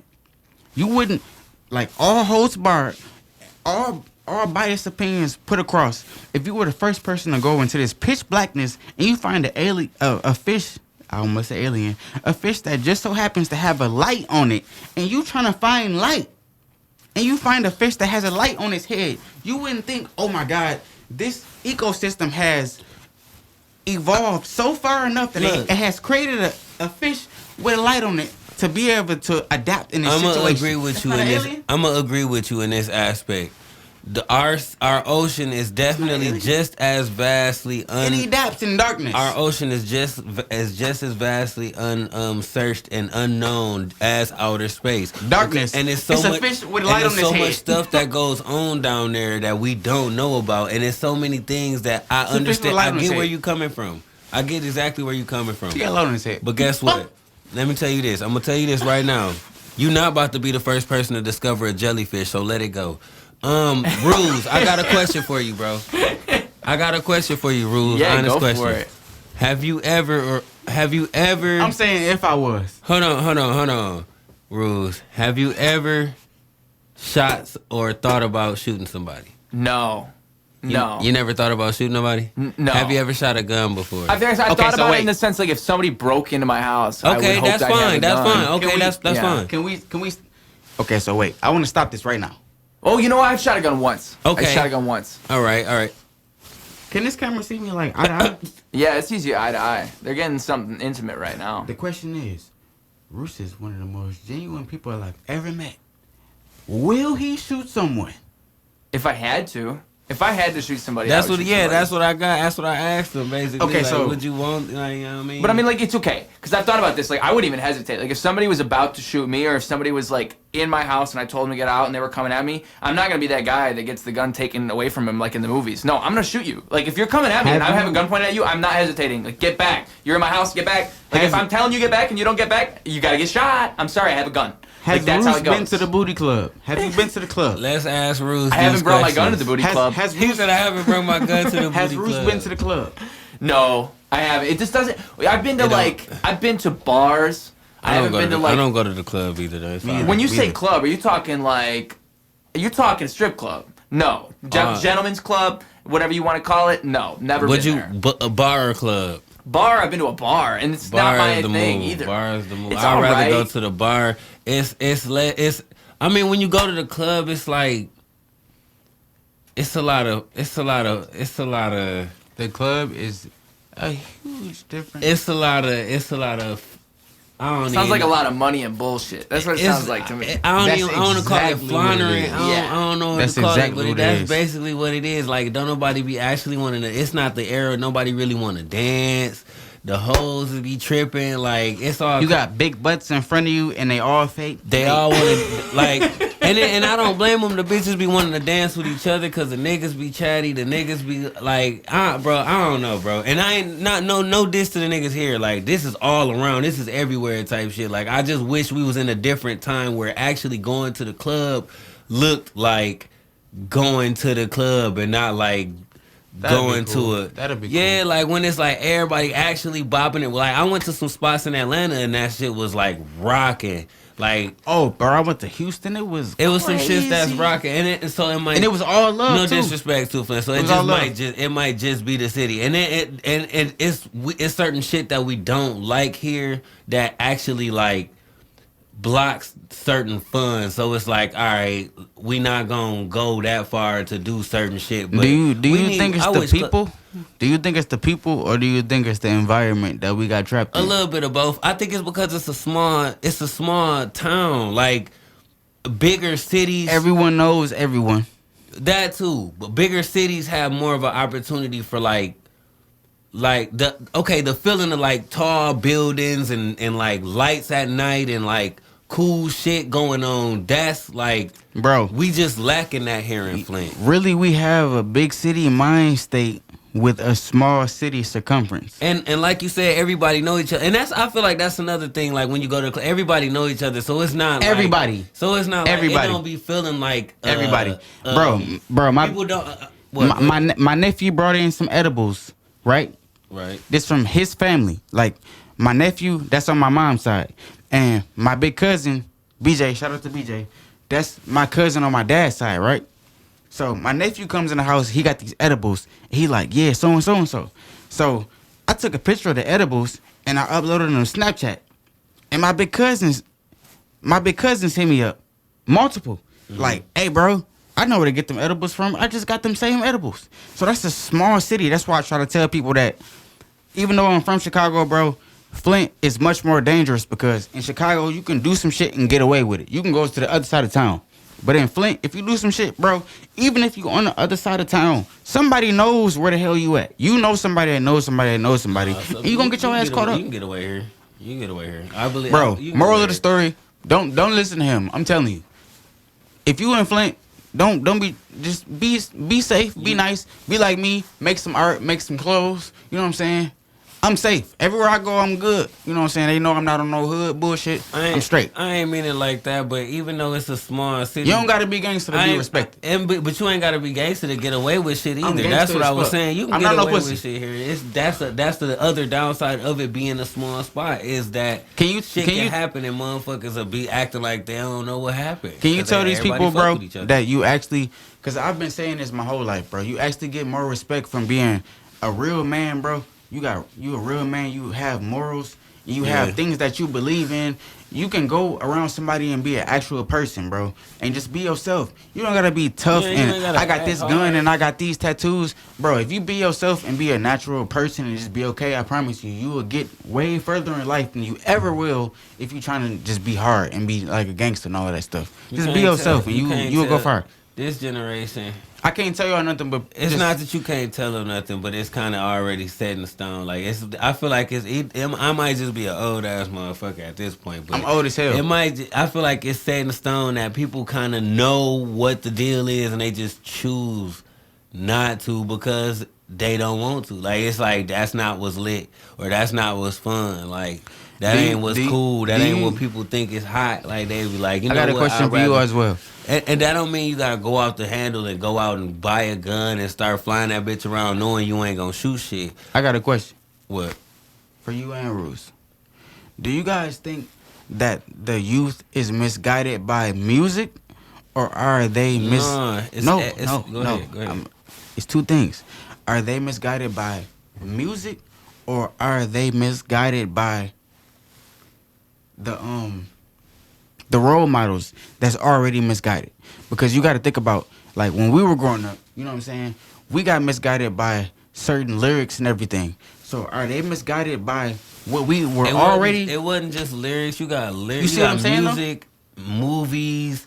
You got, like, the way that they, especially for our generation, because we was able to. I feel like even though look, I feel like this generation is bad because they got everything at their fingertips. Like all of the kids get their phones, tablets, and all of that shit at a young ass age. But what we had was like an exposure to a lifestyle that for some people didn't even happen, and we all wanted that shit to happen for us. Like we all wanted certain shit. That built, like, you know what I'm saying, it built character. A lot of people became hustlers or whatever. But nonetheless, they got the idea so they didn't just, unless, you know, some people actually went through some struggle where they had to get up, you know what I'm saying, mom's broke, you know what I'm saying, pops ain't around, gotta get up, go get that shit. But what I'm saying is a lot of motherfuckers did listen to Boosie and think that they was, you know what I'm saying, or listen to Webby and think they was hot, listening to Wayne, think they was hot, became drug addicts. You know what I'm saying? Like or watch movies, watch Baby Boy, or watch not Baby Boy, I can't think of these fucking, you know what I'm saying? All of the all of that shit, all of that shit. It's all skipping my brain. I'm trying to think. All of that shit. Like you watch that shit, and then motherfuckers or fucking Scarface, and motherfuckers watch that shit and then want to go imitate that shit. Like I remember watching. I remember the It's the influence. It's whatever. It don't matter. Like it's whatever get put in front of a kid, they're gonna want to imitate it at some point in time, unless they just don't deem it cool. So I remember when You Got Served first came out, I wasn't thinking about dancing for shit. Like I might have been. And then I might have been, bro. I wanted to be a break dancer so bad. He was getting ladies. He was getting ladies. That too. But I just thought that shit looked so cool. Like I was like, I want a dance crew. I want to walk outside. Until Dog got popped. I remember I was watching. None of that shit. Like, bro, bro. Y'all remember watching the? I used to watch the Temptations. I wanted a singing group. Like, I was one of them motherfuckers, bro. Sad. I was like, sad. Damn, I'm about to. Nah, that was sad. Don't get me wrong. Wait. In the Temptations, that for the culture, I got a question. I got a question. Popped itself. I got a question for the culture. Which one was sadder? Dog getting killed It was Chris Brown, right? And Okay. what? And the You Got Served. No, that wasn't. That ain't You Got Served. But That was You Got Served. no, Chris Brown ain't in You Got Served. Oh, that was That's the one you talking about. I know what you're talking about. I just forgot the name. You just No. yeah. I know what you're talking about. He got killed early in the movie. Okay, so Chris Brown got killed early in the dance movie that he in, but that's about a sorority. That's about these. okay, that was You Got Served too. That was no, You Got that's Served too. not You Got Served at all. That ain't got shit Was to it do with You- You Got Served. What was okay? Fuck all that. What was more influential and impactful? Okay. When Dog got killed on the dance movie You Got Served, or when Dog got killed in the baseball movie, bro? Remember the baseball movie? Lil Dog. See, you can't even remember. So how? No, but when the people watching this, they gonna know what I'm talking about. They gonna know, but how you gonna bring I'm it finna- up? I'm finna Which catch one flack, was more Ruse. I'm impactful finna for- catch flack, Which one Ruse. was more impactful for you? Is the question. When Lil Homie, okay, for me, when Lil Homie got killed, he was playing on the baseball team, bro. It was You talking about when the dude came, the white man came in and was the coach for him, Nope. and then the little boy. Nope. What movie are you talking about? Horrible. That's the same. Horrible. movie? Horrible. I didn't even, bro. I swear I didn't even look this shit up. It's horrible.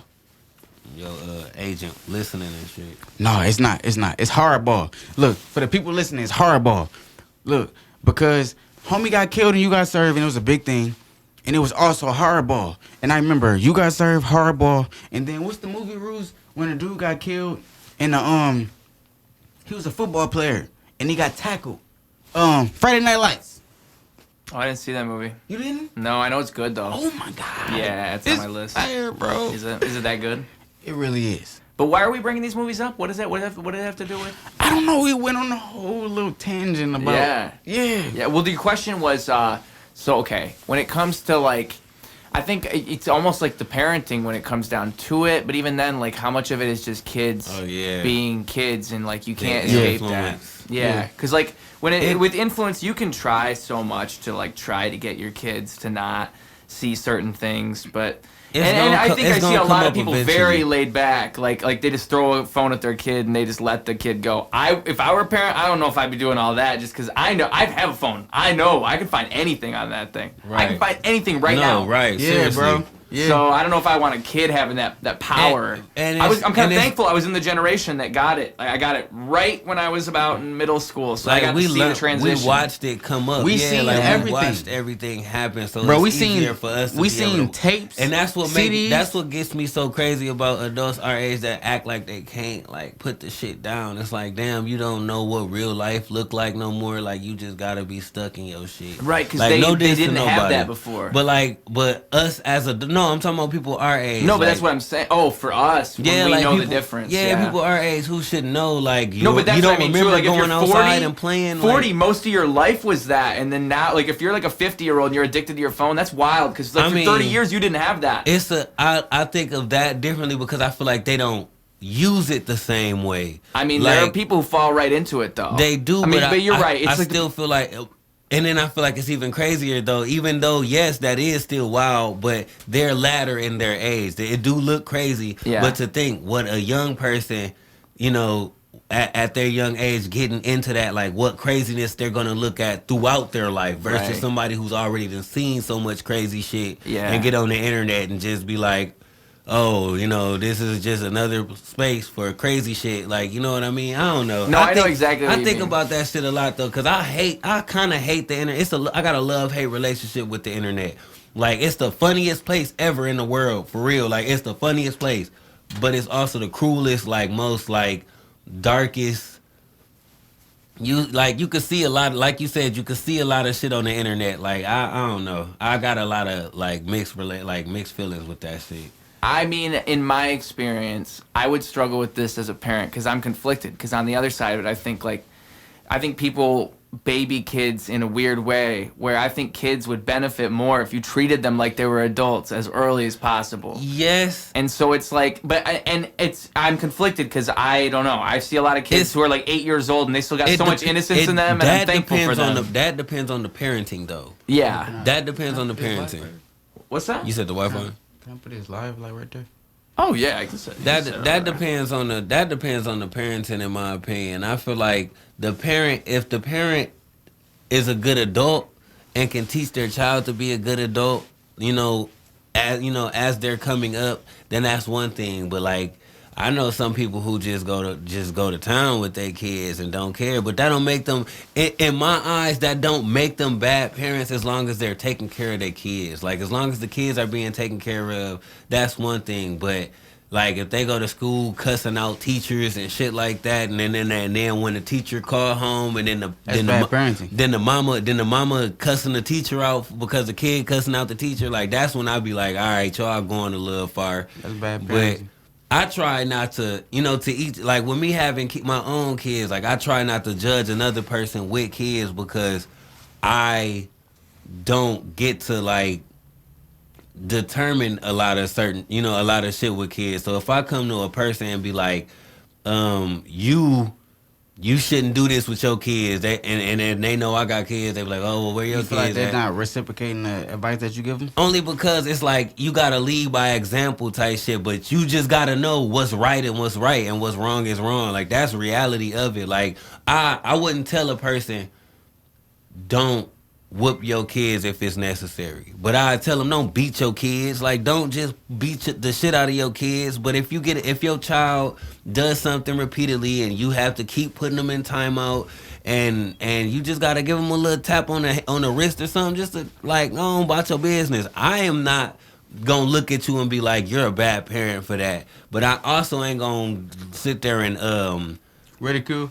No, not ridicule. I'm also not gonna sit there and be like, you're the best parent if you sit there and just, like, smack up your kid every time they ask for, like, some cereal or some shit. You know what I mean? Like, really cool. I know some people, if they kid just ask for one small thing, they fucking trip the fuck out.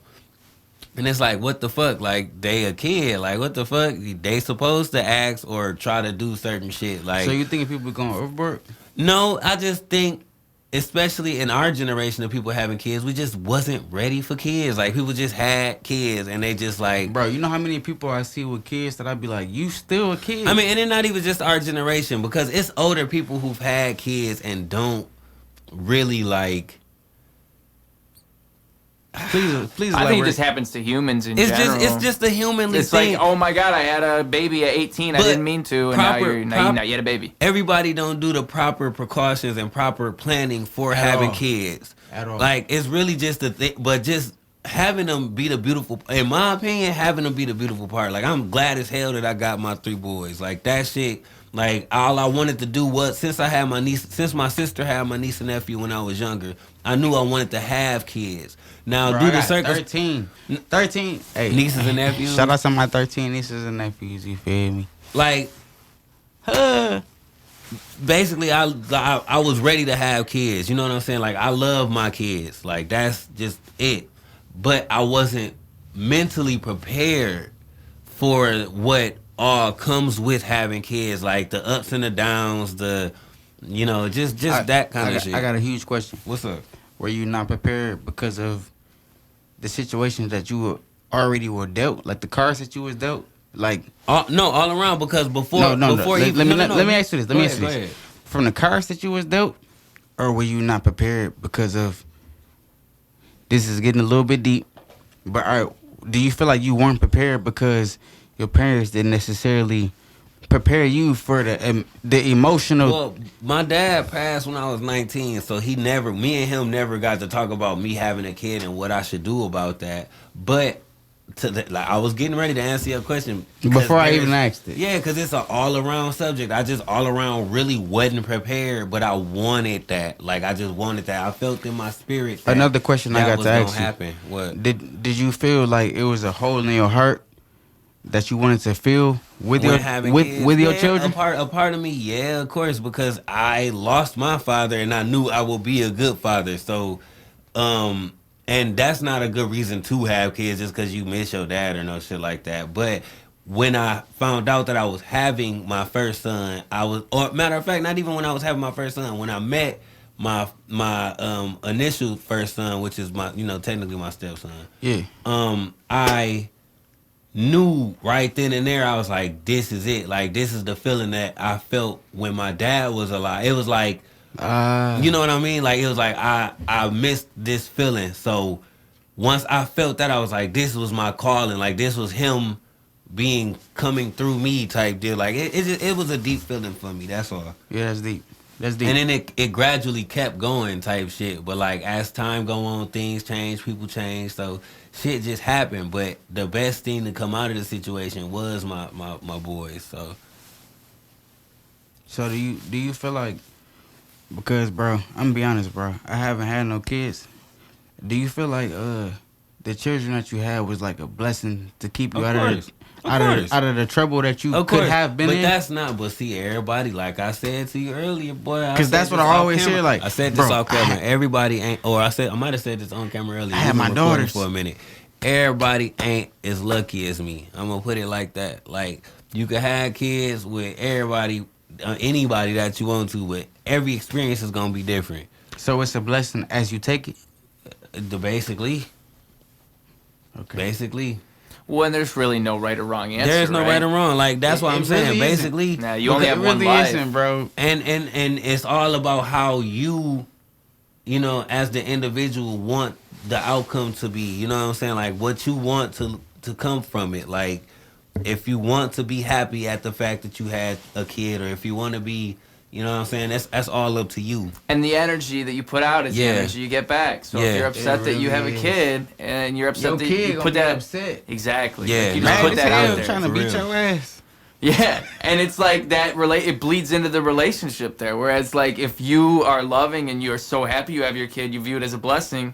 That kid's gonna recognize that, and that's gonna change. That'll make a whole world of a difference. Because the other thing too is like you forget. Being a kid, everybody forgets what it's like to be a kid. Oh my goodness, and you really do. That's crazy. Really do. You know, kid deserves to have their childhood like took away from them, from like thoughts of having to think about like that shit what's going on or what this, that, and the third. So I try my hardest to just be like, look, enjoy your life, like do you know what I'm saying? Have fun, make sure that you're having fun because. This shit sucks, bro. Especially when you get being older.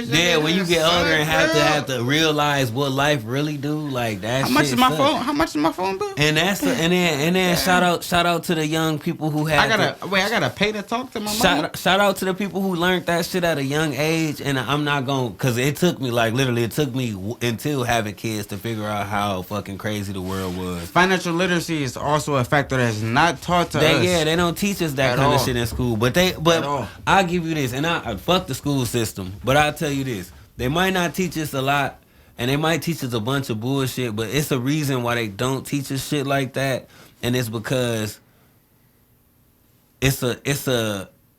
everything is a business. Yeah. I feel like, and this is my conspiracy, my little theory. I feel like if they was to teach us stuff like that at a young age, we'd already be prospering. Like we'd have beat the system. Like we'd have already had ideas of why we're saving money, why we're this is that and the third. They do have these classes, but in the schools that we were going to. I got a question. What? Are you talking about us as just U.S. citizens, or are you talking about black people? I want to say our community, like, black people. No, not just it's white people in our community. It's Mexicans and it's other people in this community type. So we're gonna go ahead and divide this not by race but by our financial. Of course. Well, yeah, because if you go to a private school, that's a whole. Different deal. You don't even if you go to a private school, you probably already don't even need to know about. You're already not really concerned with the shit. Yeah, like not to say that y'all already rich as hell, but I'm pretty sure it's something set up down the way. Like you could be working for somebody that you like. You ain't gotta struggle the same way that somebody who don't have those resources has to struggle.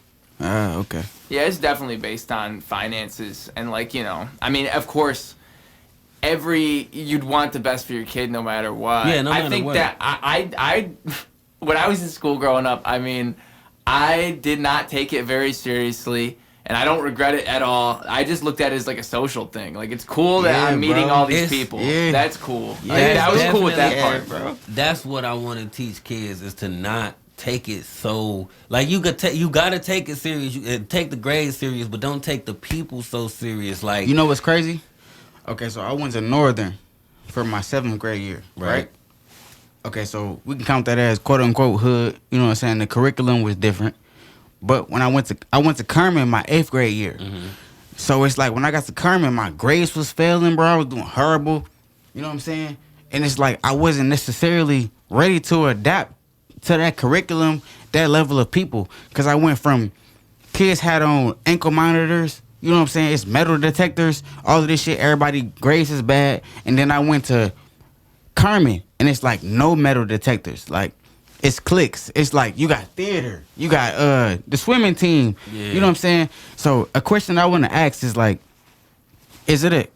okay, so because I just talked to my cousin the other day, and he said that when he went from Northern to Carmen, his grades got worse. And then I just heard about my other cousin that when he went from hood schools to good schools, his grades got better. And my grades got worse because it was like I had so much to focus on. Like these other people, like I never went to school with like Korean people and white people and Hispanics and all of this stuff. So it's like a culture shock.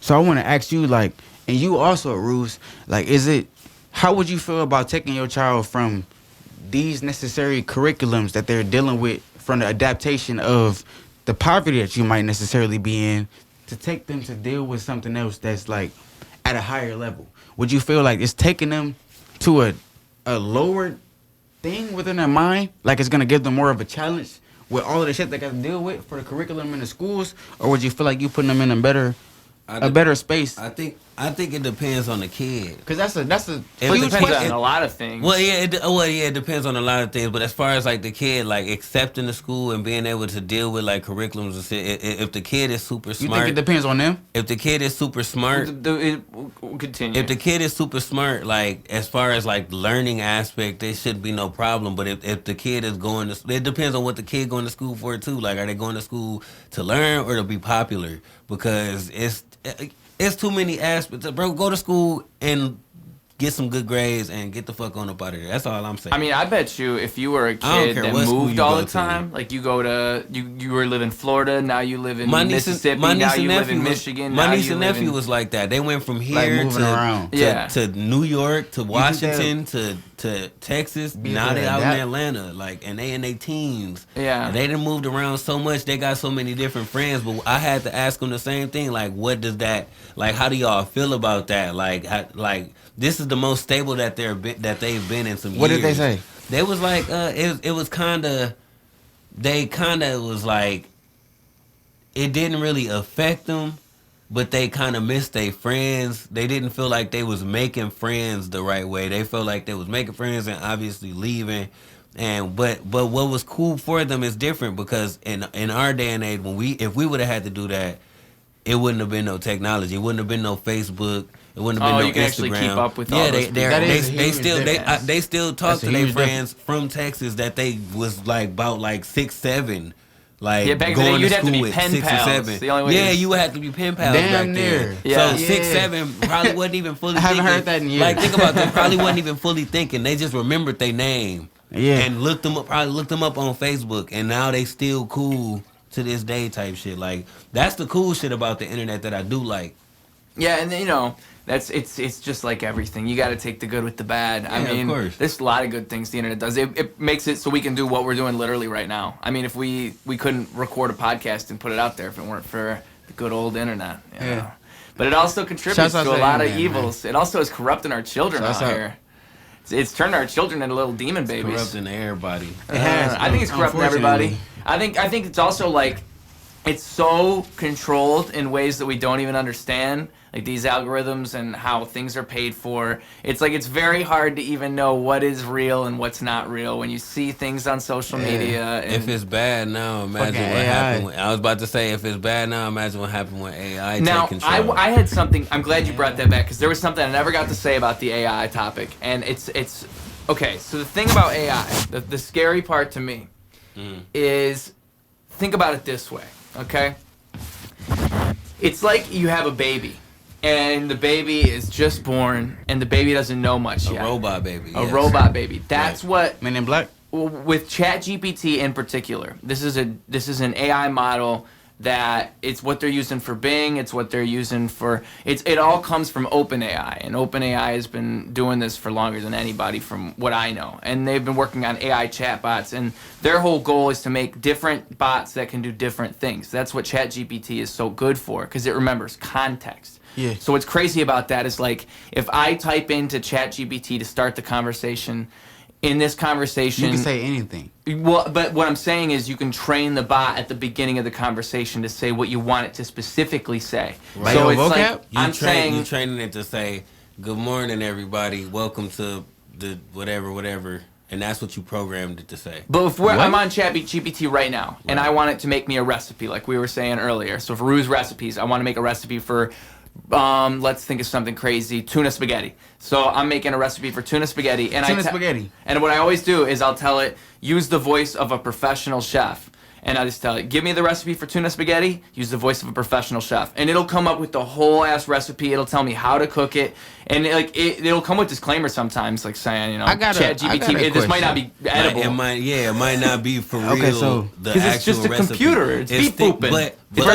But think about when it actually starts knowing. But that's what I'm saying is, like, okay, and then we get to the conversation of what is consciousness. Because if we don't know what consciousness truly is, how do we know we're not creating consciousness? That's what with that the robot back then asked for. Yeah. That's what that robot with the girl face asked for was consciousness. She like, I want to be. See, that's weird. That's weird. But that's what I'm saying. But that becomes the question. It's like, is the robot just saying that based on context that it's gotten from humans? Like, we've said things like this, and so the robot is connecting these dots, and it's saying that, but it doesn't know what consciousness is because it only has that idea of consciousness. This is the question.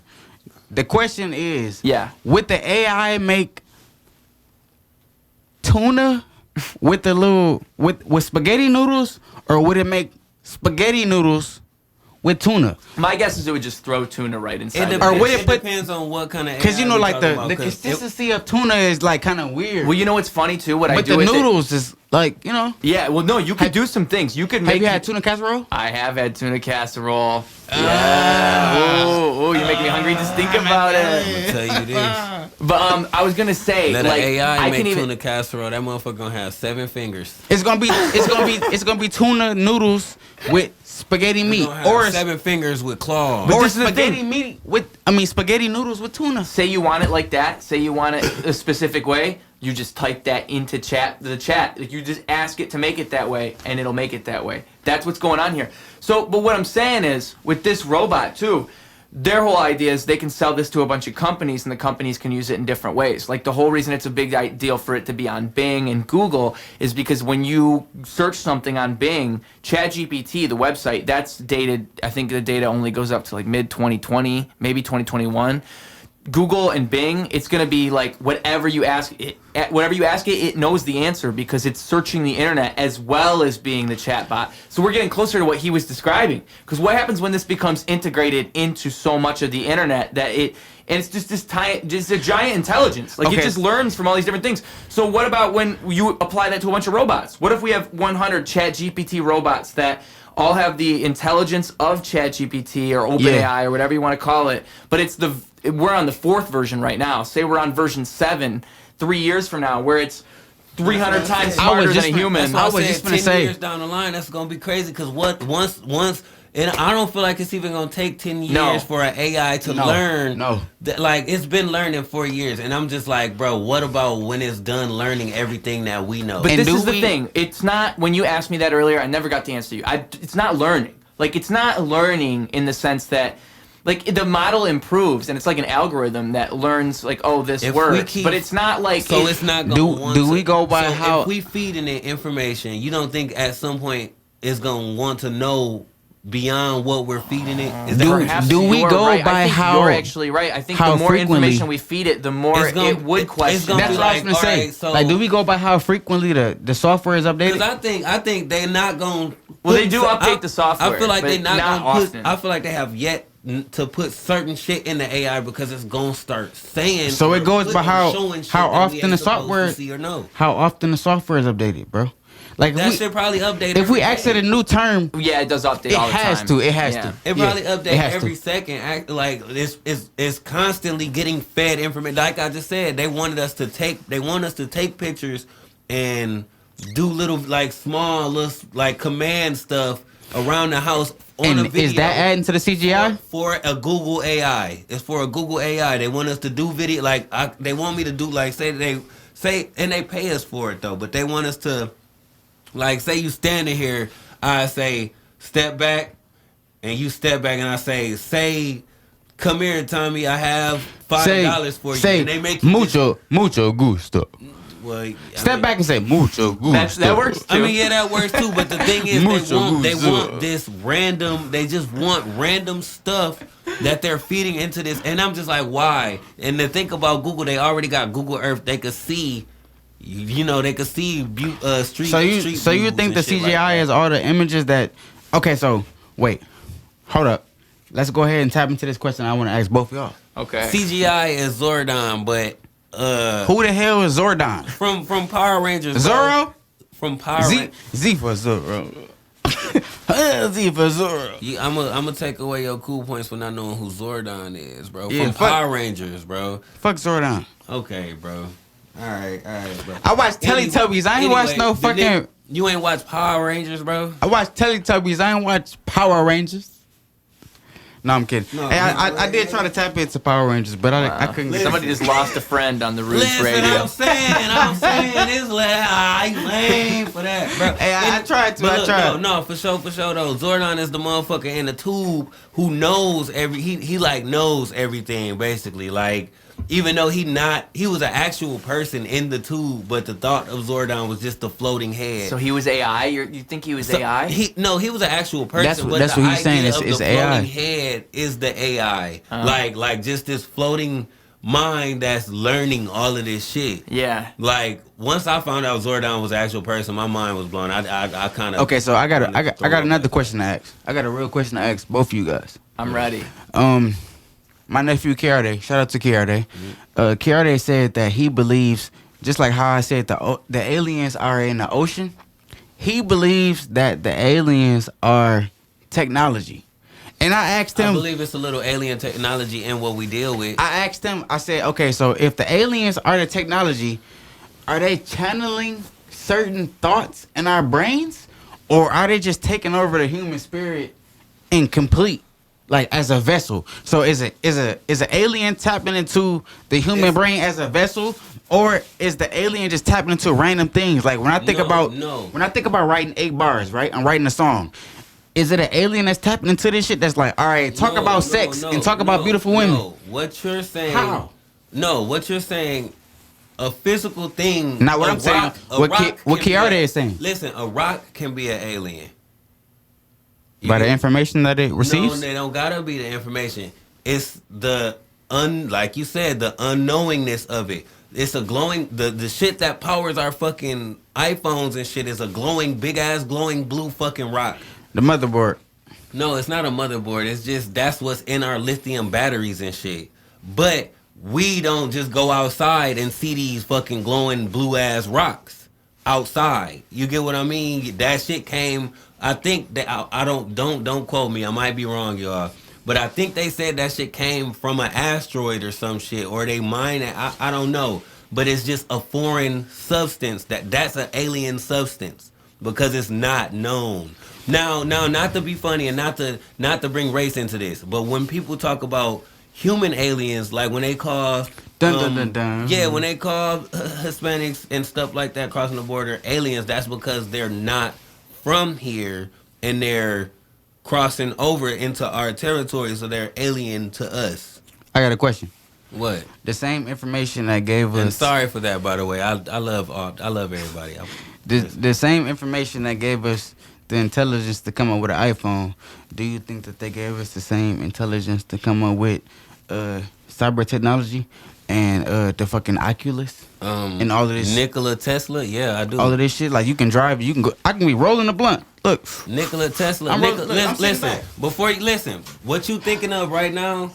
What you thinking of right now is definitely all of that was definitely in Nikola Tesla's plan, bro. That's me smoking the blunt. I'm blowing it out. And then he might have stole some ideas, so I ain't just gonna all add it all to Nikola Tesla. But the shit that I learned make him make this add up. Make it make sense, listen, make it make sense. Go do some research on Nikola Tesla. He predicted a lot of the shit that we even fucking with to this fucking. Make it make sense. Hold on, wait, bruh. Sit back. Ruse, am I lying? Make it make sense, Do you know about Nikola Tesla? I don't know as much as I wish I did. Make it make sense. I know that Bro. I wish you could tell. You hear me? He hear me. He came up with a simple design that basically is the reason why everything It evolved, Bruce. It evolved. It's a simple design, and he drew this shit in the sand. That basically is the reason that all of this shit is powerful. Like all of this shit is doing what it's doing. He predicted cars getting ready to fly. That shit on the way. I have to highly disagree. He predicted the fucking because that's basically saying he has something to do with that. With the lights. Yeah. Don't get me up in this motherfucking line. No, I think it's similar to like Leonardo da Vinci. Like some people just are really ahead of their time. He was kind of like but with electronic shit though. They were quite similar. Like Nikola Tesla and Leonardo da Vinci were quite similar with their ideas of making shit work. Like the idea of they just had new bro. Okay, so I'm gonna compare Nikola Tesla and you said who? Da Vinci? Yeah, Leonardo. Okay, so Leonardo da Vinci, he stumbled upon lots of ancient documents and stuff, right? That's true. He found a lot of things, and then we gonna compare him. We gonna compare him to Tesla. Okay, so Da Vinci, he found a lot of ancient documents, and he was able to create this from these documents, right? Tesla was able to find these certain things, and he created this shit off of these certain things that he found. So both of these niggas found some stuff that they created another thing off of. So I feel like, well, everything's a remix. Everything is art a remix. imitates art. And if that's the case, then whatever they found, whatever Nikola Tesla and Leonardo da Vinci found, is the same shit that whoever built the pyramid. That's the point that I was getting to. I get what you. I like to think of it like this. Like I like to think that it's interesting that when you have a very strong psychedelic experience, you tend to have somewhat of a religious experience. Yeah. And sometimes, like with DMT in particular, I did DMT, there's so much that people say about getting contact by a specific entity. I got contact with Grays. I had Grays on my shit. Yeah, and it's just, it's always something. It's always something different. But it's something that comes. And to me, like, what if those are the aliens? What if those are the aliens? And throughout history, we've had these experiences and we've created these concepts of gods and aliens, because when we have a crazy earth-breaking experience, something that shatters our idea of reality, that is what we create the idea of an alien or a god from. Maybe that's the source, is these visions that we have of something. And what if those are the aliens? What if there's something in the fifth dimension, the fourth dimension that we just don't regularly witness because we can't tap into that? What if thought is alien to something somewhere? Like you go out in outer space and take some salt somewhere, and they look at that shit like, what the fuck is that, bro? Okay, what the fuck? I ain't never seen no shit like you. Like, where do y'all feel like y'all go when y'all dream? Like when you have a lucid dream. It's a great question. You know what I'm saying? Yeah. Like when you have a lucid dream, do you feel like you just transformed into some other shit? You want me to keep it a humbug with you, or you want me to give you the the dreamy like the? I would like to hear both sides. Okay, it's two things. Before you say that, I think personally, I think it's two things. I think part of it is the diet that what did you eat and all of that shit. But the other thing is your subconscious. I think a lot of things when you go to sleep, bro, it's your subconscious. You getting ready to you basically pointing out. The first thing that you pointed out was kind of like irrelevant to the situation, but you about to point out one good aspect. Yes, it is. Because my dad told me, like, yeah, if you eat beans before you go to sleep, it's gonna digest it. And then they say eating cold. They say eating, thanks, Dad. They say eating cold pizza before you go to bed give you nightmares and shit like that. Like, and my mom told me, like, bro, if you got something on your subconscious, you're gonna be at warfare when you go to sleep. And I think that is true. But look, listen, that's true. It's not. You don't go nowhere in your sleep per se. Like, you know how they be like. I feel like, this the 100% what's really happening. What I feel like, and I'm not no scientist. I don't go in people's brains and no shit like that. I feel like just because your brain stitched together different scenarios, things and shit that you've seen throughout your life, and like different ideas that you've had, and they all gets thrown into one big ass jumbo pot of like just stuff in your brain, and when you dream, it just all come out. Like it all comes out type shit. Like there is no holds bar. Like you don't go into no ultimate dimension. Like I've always wanted to believe that, but I just really feel like your brain is just going wacky. Like you just unwinding and your brain is just like, hey, think about all this shit right now. Boom. And what happened today, and what happened yesterday, Bro, and what happened 4 years ago. Have you think ever about that shit all at once? Have you and ever now closed your Michael eyes? Jordan at like he like a skyscraper. Have you ever closed your eyes, bro? Okay, so this happens to me, but I want to ask you too. Have you ever closed your eyes, bro, and it's like these black clouds that just like, and it just covers you? You talking about demons? You sitting here about to tell us about your demons?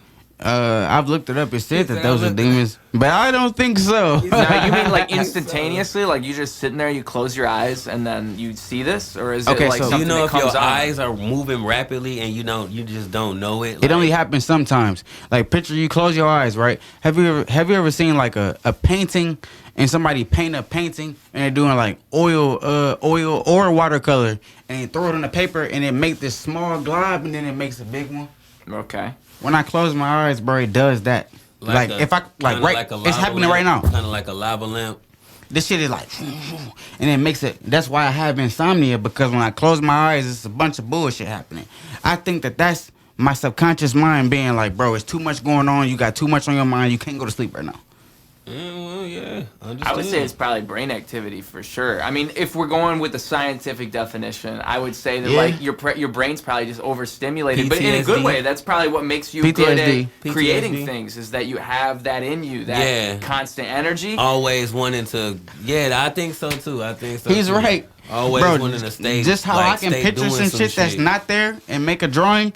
Same way I close my eyes, my brain is doing all this shit that's not there. Yeah, it's like your visualization is going on. And then your pictures definitely, like the digital art that you've been doing definitely is a good representation of that. Because it'd be looking like, it'd be looking like some, what the fuck was he thinking about when he made this shit? Like, yeah, I get what you mean. Hey, that's what's up, bro. It goes back to what we were saying. Where do those ideas come from, right? Are those aliens implanting those ideas in there? What if it's something in the fourth dimension that we just don't see? It's some kind of energy that's guiding us in certain directions. Because you make some great ass music. You make fire ass music. So I got a question to ask you. Okay.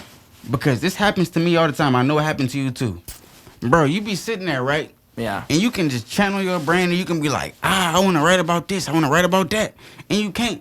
But sometimes you just sit down and you trying to play the game and shit just be shooting to your brain and you be like, damn, okay, shorty want to have sex, but I can, you know what I'm saying? And it just comes to, does that happen to y'all? Like, it be the middle of the night and it's just shit shooting to your brain and you like, I'm trying to lay down and go to sleep, but I got to write this down. Like, that's how I write music, bro. I never write on my own accord. It's always like, I'm living life and then some shit comes to me. I never write music like, oh my God, let's do this. Yeah. I'm kind of both ways. Like I've learned to rein it in the sense that like if it's time to write a song, I can just pop one out. Like I can pop one out. If you gave me a beat, I could pop a song out real quick. Maybe it would take me a little bit of time, and if I hit a roadblock, I know like it's that thing where maybe I just need to come back to this later because I don't want to force this and but then have you take your time on it though? I think songs work best unless it's some type of conceptual thing. I think it usually comes out best when you don't have to take your time. Like when you are just sitting there and it just kind of comes to you. Yeah. Exactly. Then it's like, oh, that was just correct. Yeah, that was bro. exactly what that moment needed, and it just came to me. Yeah. Whereas if you overthink it, then you're thinking, you just have all these fucking thoughts. You start in your thinking head about your it. auntie and your grandma, like, what my cousin like What this. would my cousin think about this rap? You start thinking about your ex-girlfriend. Like, Yeah, what if the bitches hear this? Are they still going to think I'm cool? This bitch. And so it's like, you can't do This all bitch. that and then still have that creative moment, I feel like. Yeah. But damn, I lost the thread of thought we were going on there. What was the question? What was I talking about in I'm particular? the wrong one to ask because I'm finna talk about aliens and water. Well, you asked both of us a question about, capturing. So, yeah, I've had that happen, definitely, where it's like I've written lyrics down on receipt paper because I'll have something come to me, and it's like, oh, that's the start of a rap. So what I'm going to do is capture this creativity as quickly as I can because you don't want to lose that spark, Yeah, too. bro, yeah, If there's dude. something there. And like I have so many notes on my phone that began as just an idea that I got while I was in a place, and I had to put it down. So when you write it, do you see it somewhere else? Like as soon as you get to writing the first words, you're like, yeah, I picture me in Cali. I'm in Cali. Oh no, I usually try to capture it as quickly as possible. Got the team. Like if I remember there was one time I was at the dollar store. I was working at the dollar store at the cashier and the cash register, and I specifically remember printing out the receipt Family paper. Dollar or it was Dollar General, but they're basically the same thing. Shouts out to Dollar General. Shouts out to Dollar General. Shouts out. That's the yellow one. Yes, sir. The yellow one. Yes, sir. Not the other color. But yes, sir. Yeah, so I remember I thought like Immaculate Conception. Oh, that sounds cool in a rap. And then I started forming all this stuff around it, and then I had to write it down right away. It was like my gears were turning, and I could already feel it coming. Yeah. And like that's what makes the ideas happen. You got to catch them. I heard Ab Soul say once that if he has a good enough idea, he doesn't need to write it down, and that's why he freestyles all his shit. To me, that's insanity. That man is an alien himself. It makes sense. That doesn't. It to makes me, sense. I get what he's saying, but I could never freestyle. Yeah, in it my makes opinion, sense. he cut from the same cloth swear as it whatever Jay Electronica cut from, but he just a little more not Mystique. Like he mysterious as hell, but it was like if you put him and Jay Electronica up against each other, Jay Electronica. Shouts out to all the real hip hop heads that know about Jay Electronica, because you actually got to be an actual hip hop head to know about Jay Electronica. Wasn't it Jay Electronica that was Control? It was Jay Electronica, Kendrick. He was on the TDE, right? Jay Electronica? Yes. No. I thought that was his song. Was Control. He's not on the TDE. Was that his song? I'm wrong. I'm sorry. I think it was him. It was him, Kendrick Lamar, and someone else. But was it his song? Bro, I got a question. Big Sean, that was it. When Good Kid, Mad City came out, when Good Kid, Mad City came out. Okay, I gotta ask this question separately. Where was everybody when that came out? Where were you and what were you doing when Good Kid, Mad City came out? I was watching the Twin Towers collapse, obviously. No, I'm just making a joke. Okay, I was gonna say that was 2001, bro. Usually people say, "Where were you when the Twin Towers collapsed?" Oh shit! That was a great joke. See, guys, I'm a comedian. This is a comedy podcast. But anyway, so yeah, where was I when? I think I was late to the party. I think I was not. I think it was right after that I really discovered Kendrick. I think so. I don't think that I was To Pimp a Butterfly. Yeah, because I'm late to all these parties. I just don't. That's kind of. I don't listen to much music, so when it hits me. I let it be what it is. So like, yeah. I miss a lot of this stuff. Like what people say, like these new rappers, and I have no clue who they are, but it's nice because I get to learn, right? Yeah, so yeah. I feel, and it's also what keeps me different because I'm not listening to all this shit all the time. Yeah, but you know, exactly. When I discovered Kendrick, it blew my mind. Kendrick is one of the only rappers I will seek out and listen to. I think Kendrick is the absolute best. Oh my lord. And there's a few others, but it's just like how creative he is inspires me as a creator, and it reminds me that like there is more to it than what a lot of people are applying. I feel like people Definitely like him so. push the craft forward, and Yeah, man. So Pimp a Butterfly is like the perfect example of that. I mean, and it's also crazy because it was right after Good Kid, Mad City, which was another crazy album. Bro, right after. You know where I was, bro? When I heard Good Kid, Mad City. Where were you? Bro, shout outs to Cameron Ainsworth. Bro, I was in Miss Canning's class. She taught what's the shit with the food? Culinary. Oh yeah. It was Miss Canning and Miss Hunt. You know what I'm saying? Miss Hunt was right next door, and Miss Canning was right there. She taught culinary, bro. We was finna make a breakfast, and I can cook breakfast like, bro, in my eyes, you know, with my eyes closed, bro. So we making omelets and eggs and bacon and all of that shit, bro. And I remember being on SoundCloud, bro, and it was like Kendrick Lamar just posted a new album, Good Kid, Mad City. You know what I'm saying? And when I heard that, bro, it turned my whole world around, bro. Like, I heard that, and it stopped everything, and I could just remember it was my birthday, bro, November 16th. I had on 2 different pairs of shoes. It was my birthday, and when I heard the Good Kid, Mad City, bro, I stopped everything I was doing, and I went to YouTube, and I typed in Kendrick Lamar instrumental. And I wrote a whole song. Instantly wrote to it. It was 4th hour. I wrote a whole song after 4th hour, bro. To Money Trees. Oh yeah, Money Trees definitely was one of the Money Trees that made me really stop and listen. Bro, Money Trees was so hard, bro. Me and my niggas trying to get it. Yeah, bitch. Yeah, bitch. Yeah. That shit was fire, That bro. shit was nice. Yeah, shout out to Kendrick Lamar, bro. I was at the time I was going to Mont Middle, and I had just started. He was with the delinquents. Man, that wasn't no delinquent. Man, you had to take a test to get in that school. You couldn't. I mean, there was some delinquents in there. There was some marked delinquents. Stalker. What was it? It was And Stalker. you talking about when I went Zimmerman, to Atlantis? Stalker, Zimmerman, and Atlantis. It was one more. look, Carmen though, Park. I went to Carmen Park because I had Stop failed. changing the fucking subject, nigga. I'm sorry, I got ADHD. I was We finna keep the ball rolling. I was going to Mount Middle and shit, and we was doing costume. We was dressing up in costumes, doing parties for little kids and shit. They was doing paid. cosplay. So we was basically, but like on the way to going to do that shit, or like in our off time, just chilling with the castmates and shit, we'd be getting high as hell, like in somebody's car, and that shit came out. It was that. Hey, what school? What school? Well, this is when we was going to Mount Middle at the Shout time. out to my middle. Well, I mean, but nigga, this was after school activity. Shout out to my middle. I mean, we was smoking at school too, but this is after school activity type shit. So, yeah, we had smoking, and then and Cole were what was that Kanye West compilation album with him and Cruel Summer. You ever heard Cruel Summer by Kanye West? Yeah, that shit was nice too. Of course. Around that was all around the same time type shit. That was a good ass time for real. Cruel Summer, bro. Bro, what was the song where they was like, I'm getting high and mother. You talking about? It had the dream on it. Yeah, that shit was fire. Then a motherfucker. That shit was fire. Bitch, it hold the smoke no longer. Smoke. Hey, shout out to my Michelle and my brother That's my Brandon shit. and my boy Real and Trevor. We're gonna shout out Bernard. If AIC gang, what's good? We're gonna shout out my boy Nate. We're gonna shout out Jay Kerr. Hey man, back up from that camera, fool. Shout out to Jay. Back up from the camera, fool. You in front of the I potty. was just gonna let him do his Just thing. gonna let I was him like, do it. well, he's already started. This man here. This man. I bet the audio listeners, people who aren't watching this on video, are so confused throughout this whole thing. They 'Cause There's probably been so are. many points where you've just stopped and stared at the camera for like an extent, like 10 They seconds. probably, they They're like, probably what are. is going on here? Is All right, so Damn, shout out to Ice Spice. Ice Spice.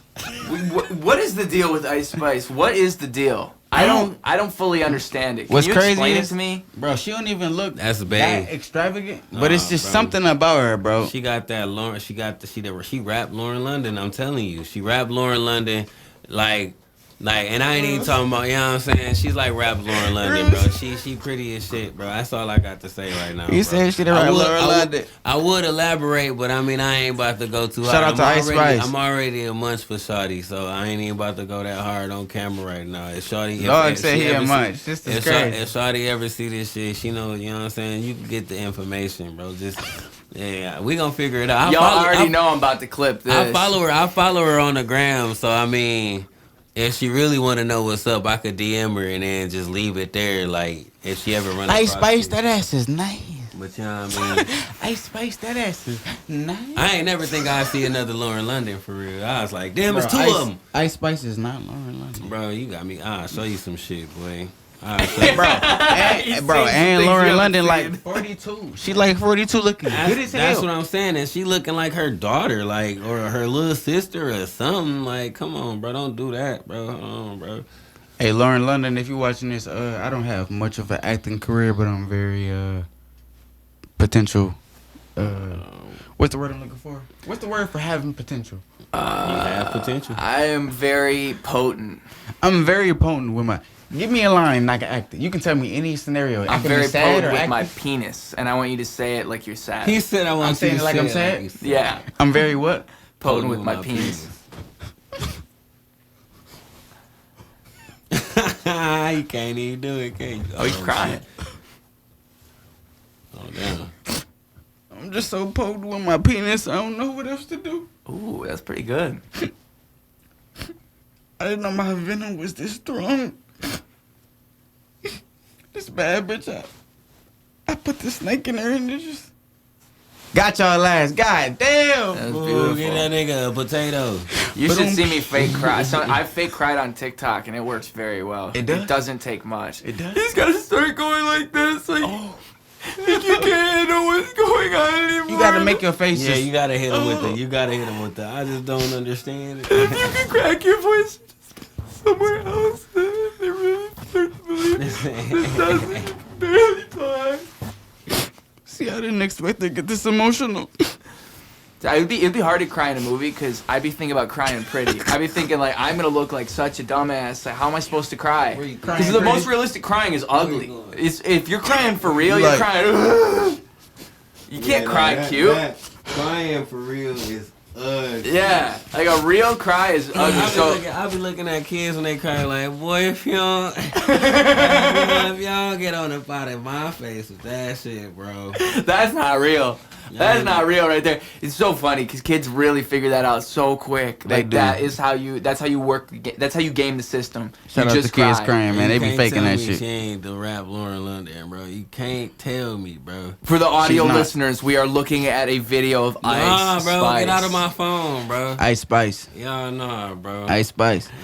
Hey, look, Ice Spice look good, bro, but like, when you done seen some baddies in your life, That's fine, bro. All right, let me live, bro. Okay. Let me live, bro. Okay. I used to have a crush on Let's ask the cat. I used to have a crush on he wanna watch Sonic the Hedgehog. I ain't even trying to do all that right now. Alright. That's the only thing I'm gonna keep is the last content. If y'all can't see this shit, it's a kitty cat right here. Hold on, hold the cat up real quick. I'm gonna lay it down right here. No offense to any parties. This is a comedy podcast. Everything is comedy that happens from before when this started to right here, right now, and what I'm about to say.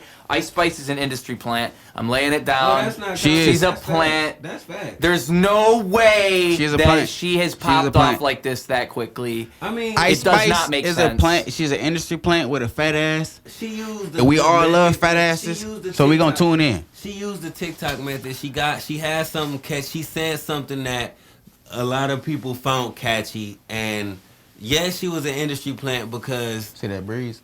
no. Y'all see that breeze, bro? Which one? What you talking about? Hey, my breeze just went out. Can I have the breeze, bro? No, you got. I gave you that one. You could, Oh, he got that breeze. Nah, let me see the crackhead energy breeze. right there. So, Let me see the my breeze. breeze ran out, bro. Let me see the breeze. So, but no, yeah, she definitely. A lot of rappers is industry plants for real. You gotta go through like what I call like rapper boot camp to even Give me the breeze. To even make it that high up in the ranks. Anyway, you gotta go through rapper boot camp, like you know what I mean, to get that. But she didn't go through that. Yes, she did. Yes, she did. And then she didn't. She didn't at all. She even got the co-sign with Drake. Yes, she did. I don't know bro. the Ice Spice history. I don't know any of it. They don't really be having history. He just like Ice Spice because her ass fat. No, I'm talking about. That's true. That is. He trying to give her all these extra. I'm talking about the whole. He trying to give her all these extra Have you ever credentials. seen a guy walk up to a girl and the girl has no gas in her car, but the girl's really hot, and the guy gives the girl money? That's what's happening right here, right now. Ice Spice. Ice Spice. She ain't got no gas in her car. She wants you to buy her groceries. Her phone bill not paid. None of that shit. But she got the fat booty. But she got the fat booty. But what I'm saying is an industry plant. She got the fat booty. Most of these rappers that we even like now today started off as an industry plant. Like none of us don't really know. And he really didn't give me the breeze. That's crazy. Yeah, and I'm not about to. You just sat there and devoured that one. He gave me this breeze when it's already gone. This one's already gone too, and I'm about to smoke the shit out of it. Boy, you better. What is an industry plant? What if my mama watching this shit?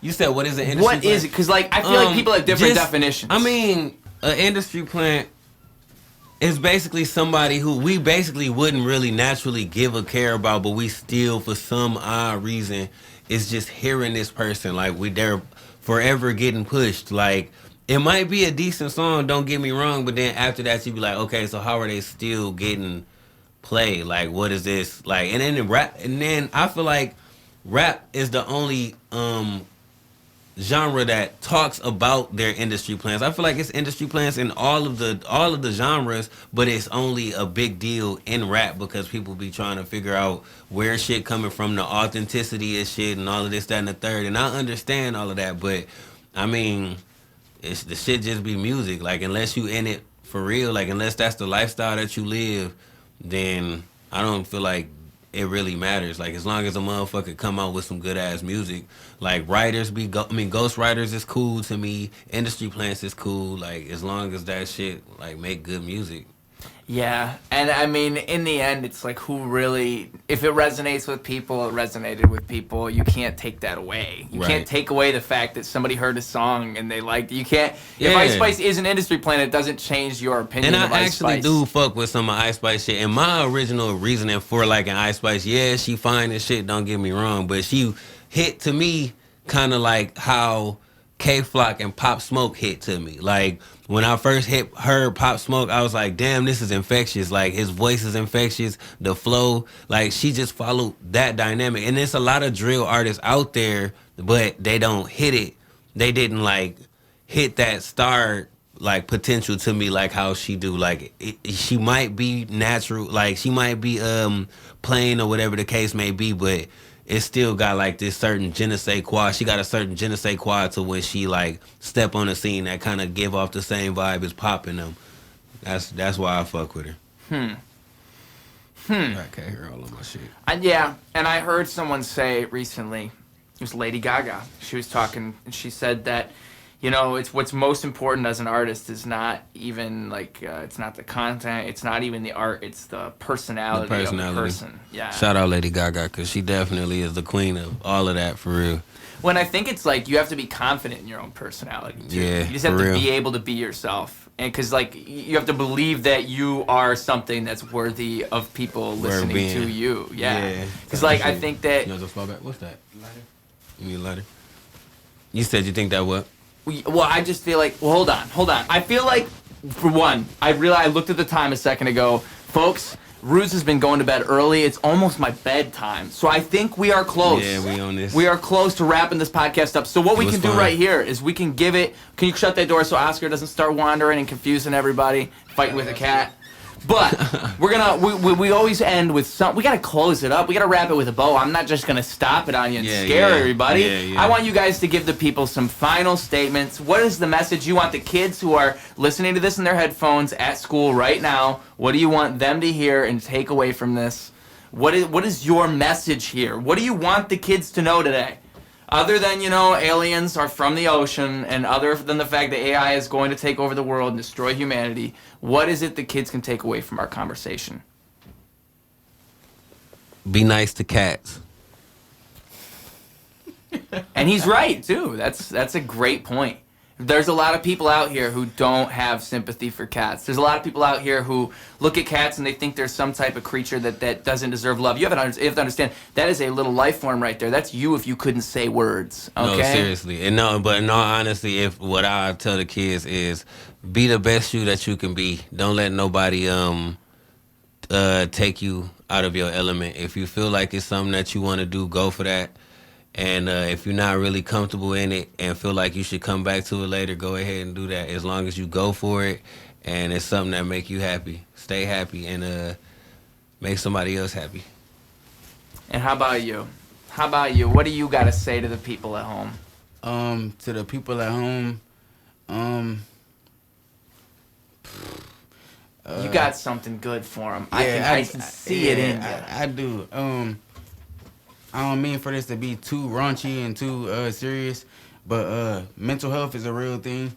I want you to go ahead and just channel yourself and get to know yourself more before you start making a bunch of friends and stuff like that. And just know that life is a serious thing, and to take it as a serious note, but don't be too serious with everything, bro. And just channel yourself and really know that you can do whatever the hell you plan on doing. And those outside negative ass opinions, try to just make those be a white noise, if you can. That's what I got to say. Beautiful. And with that, folks, thank you for being here. Coop Troop, represent. You are my chickens. You are my roosters. If you sat through this thing and you watched the whole thing, you are amazing. I'm going to start calling my patrons on my Patreon my Koopa Troopas. I've thought of that recently. They're my Koopa Troopas. But I don't know if I can get away with legally putting it anywhere because, you know, Mario does exist. Fuck that. Koopa Troopas. I know. Koopa Troopas all day. I got the Koopa Troopa mustache. I mean, look at me. You see the cat right here? Koopa Troopas. Listen, guys. Yeah, spell it different. You're right. You're right. I'll find a way. I can't get sued by Nintendo. All right? They'll take my house. But, all right, listen, guys. I love you for being here. You're great. If you sat through this whole thing, you're a maniac, and that's why we love you.